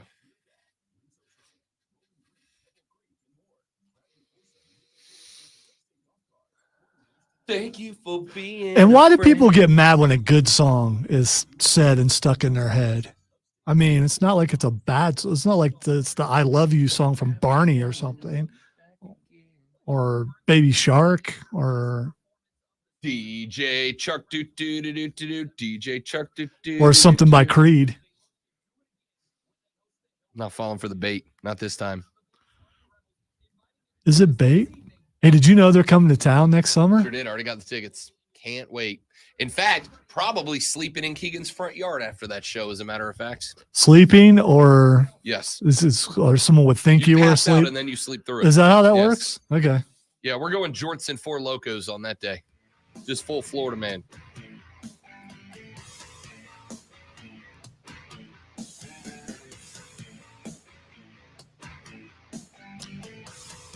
All right, I was going to do a bunch of NFL here. Take a look at a bunch of different games going on this weekend. But instead, I'm going to do two other things. The first thing I'm going to do is wish friend of the show, Keegan. He is the official photographer, videographer, chaplain, moral compass of the radio program. Wish Keegan a happy birthday. So happy birthday, big dog. Thank you for being a friend. Are you going to sing happy birthday to him? No, I'm not. Okay. That is All my right. birthday gift to him, is that I'm not going to sing. Okay. All right. Yeah, so happy birthday. You know, the coolest birthday wish I ever had someone sing. I had someone sing happy birthday to me in Italian on this very radio program. Hey. It was, you have no idea. It was great. It really was. It was good. The second thing I'm going to do is I'm going to read you a quote and then make a statement. Actually, I'm going to make a statement and then read you a quote. Let me begin with the statement. Lonzo, you and I had a discussion back in the first hour of this 4-hour radio extravaganza. Wow, words are hard. That is the Rob Brown radio Every program. time you say my name, I think it's a trap. It's not. Okay. Because I'm All going right. to repeat a thing that you and I agreed on earlier, which is okay. There was only one thing, but apparently, it's the one thing that I care about right now. You and I agreed that there is a point at some point between here and the end of the football season that the Carolina Panthers should bench Bryce Young. And it is not because of his performance. It is because of his performance, but it's not because of his performance. It is to protect him, both physically and emotionally, psyche-y, maybe spiritually, from the rest of this Panthers roster. Yeah, because that sort of thing can break you in all kinds of ways. It really can. And I have decided, Lonzo, that the point in the season that I would bench BY is freaking next week. Because, let's play the Rob Brown Show Home Edition. Pencils up, kids. Who do the Carolina Panthers play next Sunday? Lonzo, do you know off the top of your head? I'm guessing it's someone with a really good defense. The Dallas Cowboys. Oh, no, see, I thought it was going to be somebody with a really good defense. The Dallas Cowboys. Yeah, you said it again, and I still am not hearing it. Okay. The Dallas Cowboys. Yeah, it's because distorting makes it more clear. The Dallas Cowboys do have a very good defense. More importantly, Do they, though? More importantly, though, I'm already in trouble. I'm just trying to make it worse.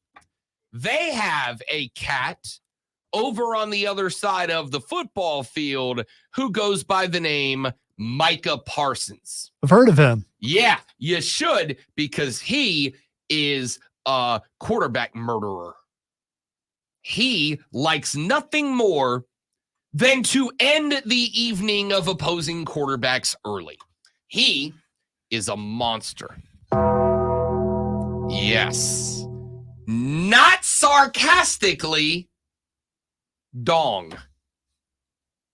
Big dong. Biggest dong. It is the biggest dong of the year. It is a giant dong. A whopper of a dong.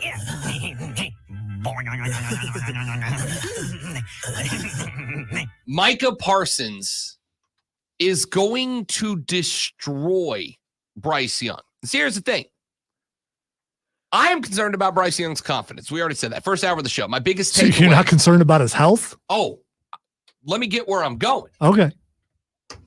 You might catch me. One more and you've caught me. It's not, because I just want, I will not, me. I'm going to turn my mic off and not talk for the next half hour. Worst week of my career, and one more of those, you catch me. I do not. You had like 6. I've had you like. Opened at 4. I have gotten to 6 today. I did not have 4. You did. You had 2 in one segment on Monday. All right. I forgot about that. All right. So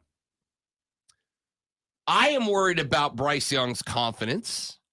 And as Lonzo pointed out, and the more I think about it, the more I think he might be right. I said he was underthrowing a lot of footballs last night, in large part because he has been ingrained to assume he's going to die every time there's a pass rush. And so it has prevented BY from doing what, a quarterback needs to do: snap, get on the back foot, load up, drive through the throw, and deliver the football. He is not able to, right now, load up on the back foot and deliver the football. Lonzo said, wait a minute. Is there any chance that some of these were underthrows because he's terrified of getting pick-sixed again? And my answer is, yeah, there's a very good chance that that is absolutely correct. And if that is the case, it means his confidence is already shaky. It's already wavering. And if it's already wavering, what is it going to be like when Micah Parsons is breathing down his neck? What is it going to be like when the QB killer is on the loose coming after him? What's it going to be when DeMarcus Lawrence gets off the outside? What's it going to be knowing that even if all that goes great, he's got a lurking Stephon Gilmore in the secondary to load up against and throw the ball against his number one receiver? Not great, Bob. Not great. So I am at the point now where I'll say, and I will repeat this all week next week, the correct coaching decision for Frank Reich and Thomas Brown and the Carolina Panther offensive head coach and OC next week is to put Bryce Young on the bench. I was going to say Brent, which is a combination of Bryce and bench, I guess. Put him on the bench and let Andy Dalton go out there, because here's the reality. And I'm sorry to say this because I am, and I mean this, a Red Rifle fan. But as much as I am concerned about Bryce Young's psyche, confidence, spirit, you know what I'm more concerned about? His friggin' rib cage, his sternum, his clavicle, his tibia and fibia, I don't know, whatever. I am concerned that behind that offensive line and in front of that Cowboys front seven, Bryce Young might get donged in the worst way. All right? I don't know which one to play. Both.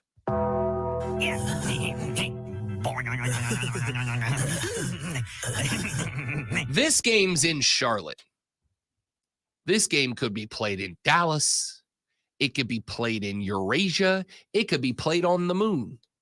The Dallas Cowboy front seven against the Carolina offensive line is going to be complete, total, entire, uninterrupted assault.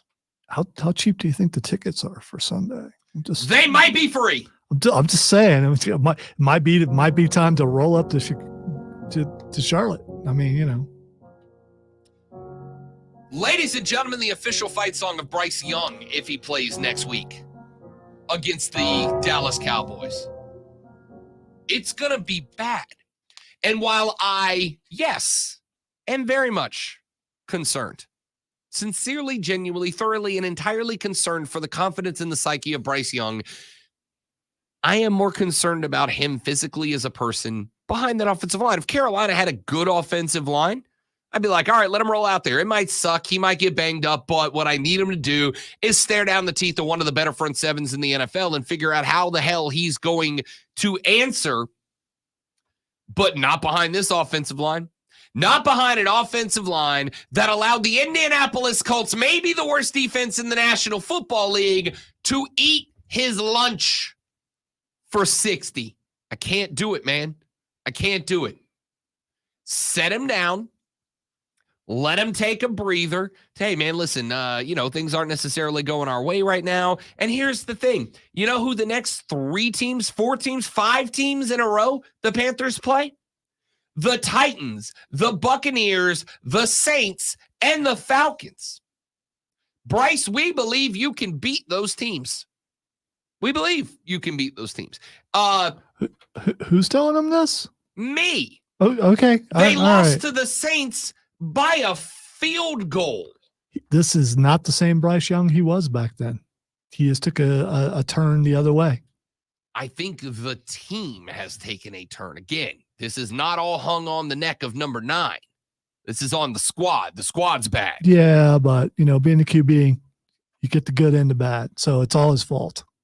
No, it's not. And I'm not having this argument again because it's not right. It's not how it works. There's 11 guys out there. 10 alongside him. The Cowboys are not a winnable game for the Carolina Panthers. Not have you put, bad whatever on special teams. Because the special team, I know Eddie missed that long field goal, but he should have never took that. They ran one back for a touchdown yesterday, Rob. And the punter is excellent. So it's not the entire team. It was okay. It was a pretty run back for a touchdown. I will give you it was beautiful. Special teams without as long as you're within 50 yards. Without that, all they have are field goals. So the Dallas Cowboys are not a winnable game for the Carolina Panthers. I am, call me a coward, waving the white flag before that game starts. Andy Dalton's going out there. I am sincerely apologetic to Andy Dalton, but Bryce Young's more important than you. You get to be the sacrificial lamb that we sacrifice to DeMarcus. That is not how you approach Andy Dalton, though. You tell him, hey, man, we need a veteran presence. We need you to get out there and pull this thing together because it's falling apart, as you can see. Whatever. And show the young guy what you do in the face of adversity. Andy Dalton's not an idiot. He's going to know exactly what's happening. He is a villain. You're not our starter. You're not our franchise guy. We need somebody to go out there and face Micah Parsons that if he dies, and that's you. No. Yes. He means figuratively on the field, not actually. No, I mean maybe literally. No. I mean Micah Parsons may literally kill whoever's playing quarterback. I mean that. No, he'll stare into Andy's soul and realize he doesn't have one. And then he'll freak out and he'll let up. I'm not here for the ginger hate. All right. I'm not. Oh, I am. So 100%. So if I am the Carolina Panthers, Andy Dalton's getting the start, BY's getting benched, and I'm going to tell Andy, hey, man, look, we want you to go out there and show us how it's done the right way. Okay, I'll go with Zoe on that. And I'm telling Bryce Young, here's the deal, my dude. We're good enough to beat Tennessee. We're good enough to beat Tampa Bay. Are they, though? We're good enough to beat New Orleans. What a line all that is. No, maybe New Orleans. Yes, they're good enough to beat Tennessee. No, they're not. Tennessee. You go home and watch that game. Oh, did y'all just hear Lonzo crack a little bit? Yeah, you go home and watch that game. See if you have the same attitude. Yeah, exactly. Nobody wants to Charlie in the box. You go home and watch that game. I would say they've got about a 1 in 3 chance to beat Tennessee. 1 in 3. That's good enough to win. That's good enough to win. So I will go 1 in 3. Will Levis is going to destroy that defense. And again, it also depends on what the depth chart and the injury report looks like, because it could be real bad and it might not be. We'll see. Brian Burns is probably back next week. CJ Henderson probably back next week. We'll see. All I know is, regardless of how you want to dress it up, regardless of what garland you want to hang on it, you were just talking. Don't what I've been doing it for a while. Yeah. I've been doing that thing, for a while. We got to take a break. Don't let Bryce die. Back after this on the Rob Brown Show in the Fan Upstate. You don't want to decide you're going to keep talking. What am I? Well, anyway. You responded to me. I got to respond to the response. Sorry, Rob. No, you take a break. I'm not going to answer your question.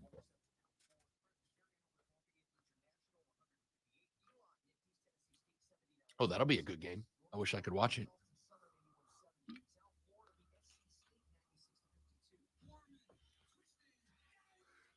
Well, I hope you don't have the opportunity to watch any of that for a few weeks. So there.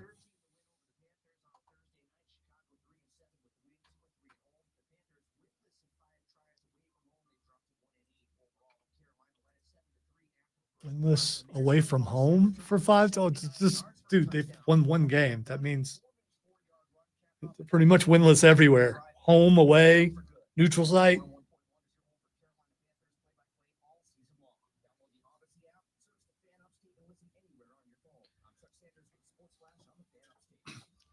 Yo, Dawn Staley is my homegirl. I love her. By the way, why are you chastising me on my voice cracking? I mean, I was wondering if you were going to say anything. Yeah, I think we're all having that problem right now. I'm sure.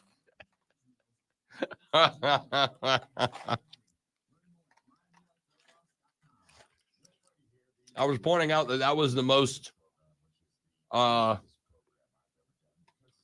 energetic you've been about a point. Why can't I look at my page when someone comments on it without having to switch to the page?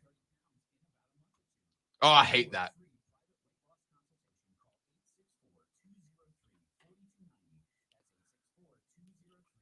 So comicbook.com put out a thing that said Marvel's director Nia DaCosta doubles down on Infinity War being Captain America's fault.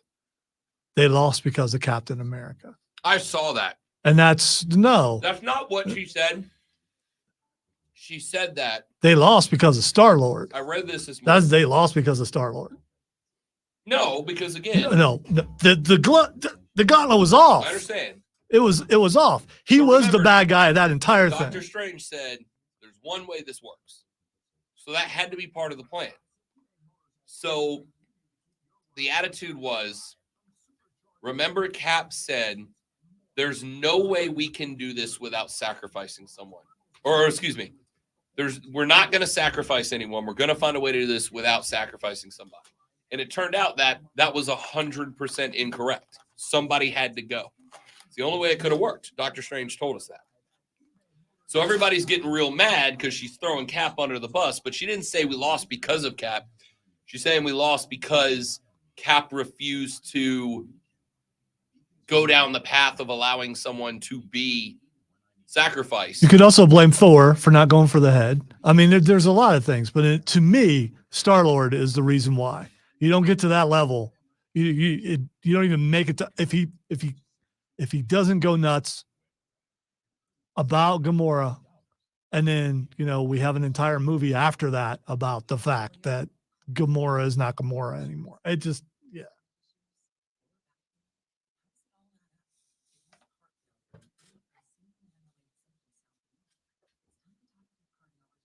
Really? We were talking about it and someone posted that. Just right. You finally look at it. Rude. Wasn't me that did it. Oh, rude. That just shows you that at least one other person thinks the way that I do.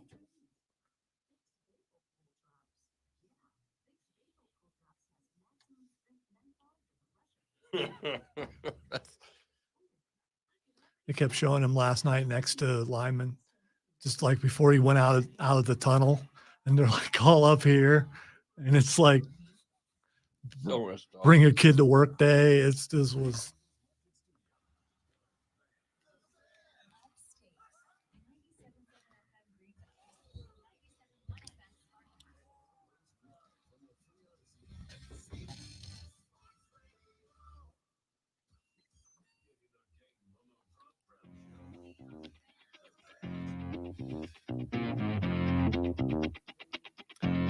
Wrapping up the Rob Brown Show right here on the Fan Upstate.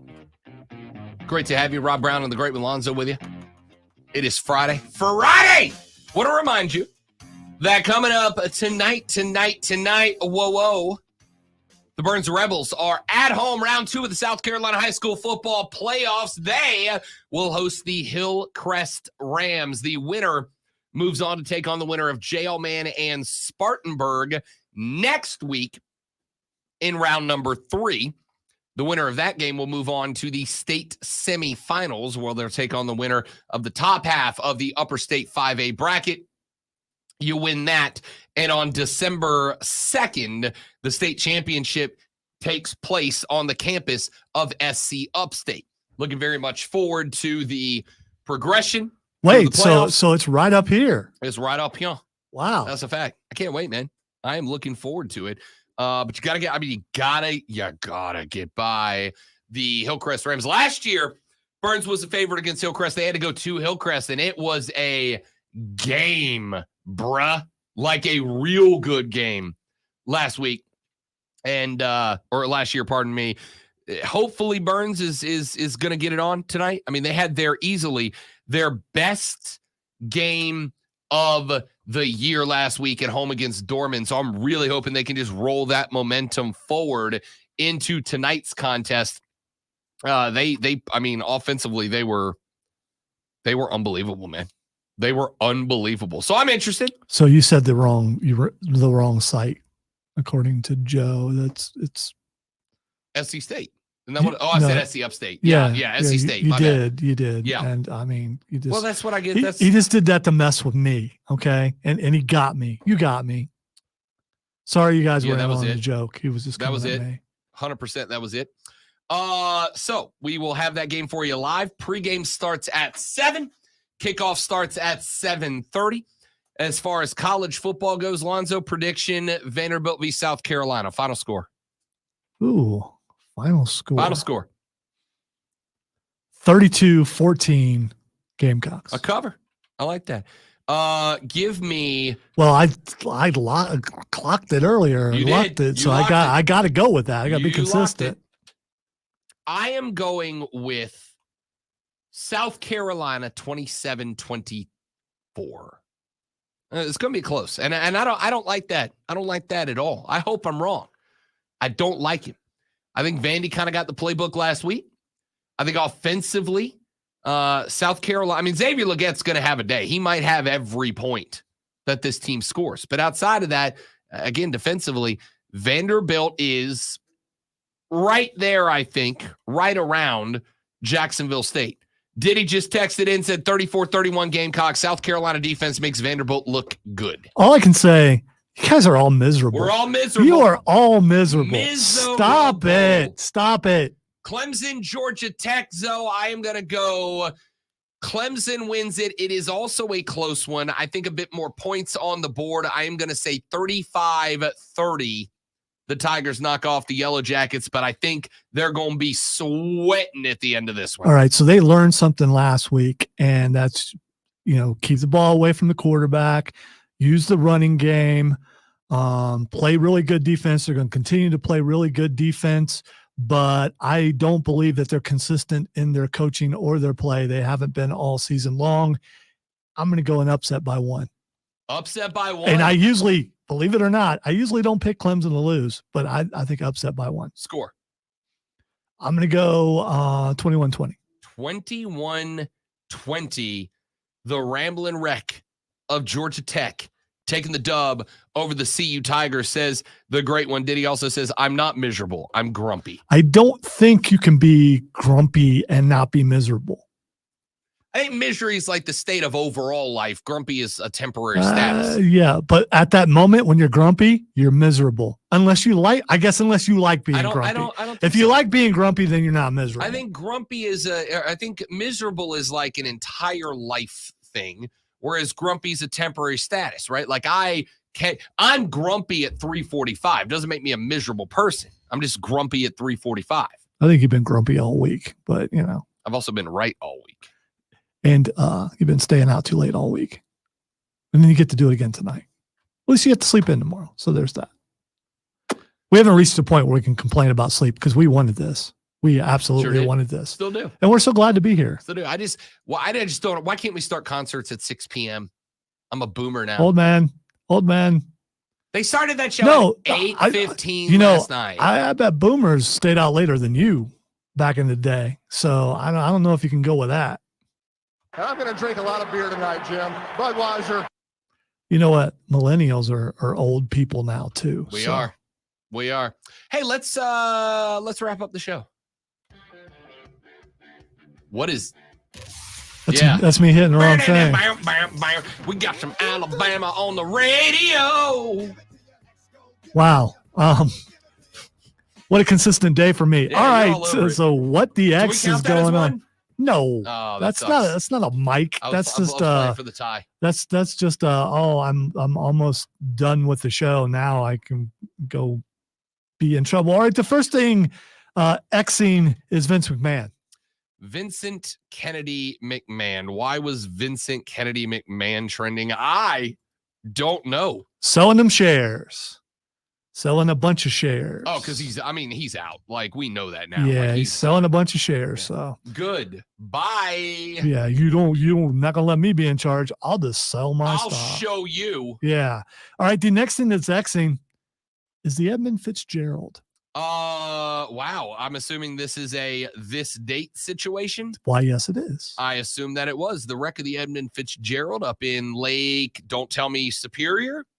I believe it was Superior. Lake Superior, one of the most notorious American shipwrecks of all time, led to a fantastic story-style song from Gordon Lightfoot, which if you are the type of person that can be moved by music, the wreck of the Edmund Fitzgerald's a great one. Let me tell you, last night, they sang, Alabama sang a song called Angels Among Us, and the lights went out on the stage and the people put the not lighters because it's 2023, the camera flashlights up in the air, and everybody started singing that song. Y'all, I say this and I mean it.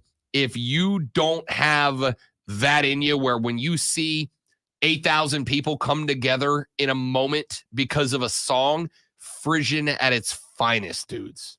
It's the best. All right. I'm color me shocked because of the subject matter of the song and that you were moved by it. So Dude, I'm just human emotion. I have more music. stuff, but I'm done. Human emotion through music, regardless of personal beliefs and opinions. When people connect over the universal language that is music, I don't care what it's about. It is about that connection and that emotion, and that's fantastic. What if they connect over yell leaders? We all hate yell leaders. We all hate those dorks. Absolute dorks. Dork. We got to go. Have a great weekend, everybody. Don't drink and drive. I'll punch you in the face. See you back here on Monday for a new rousing rendition of the Rob Brown Show right here on the Fan Upstate later. Yeah!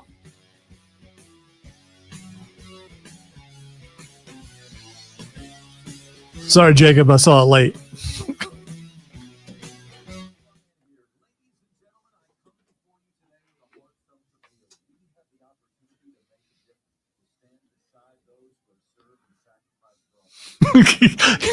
You just trying to make him even more miserable. That's what you're trying to do.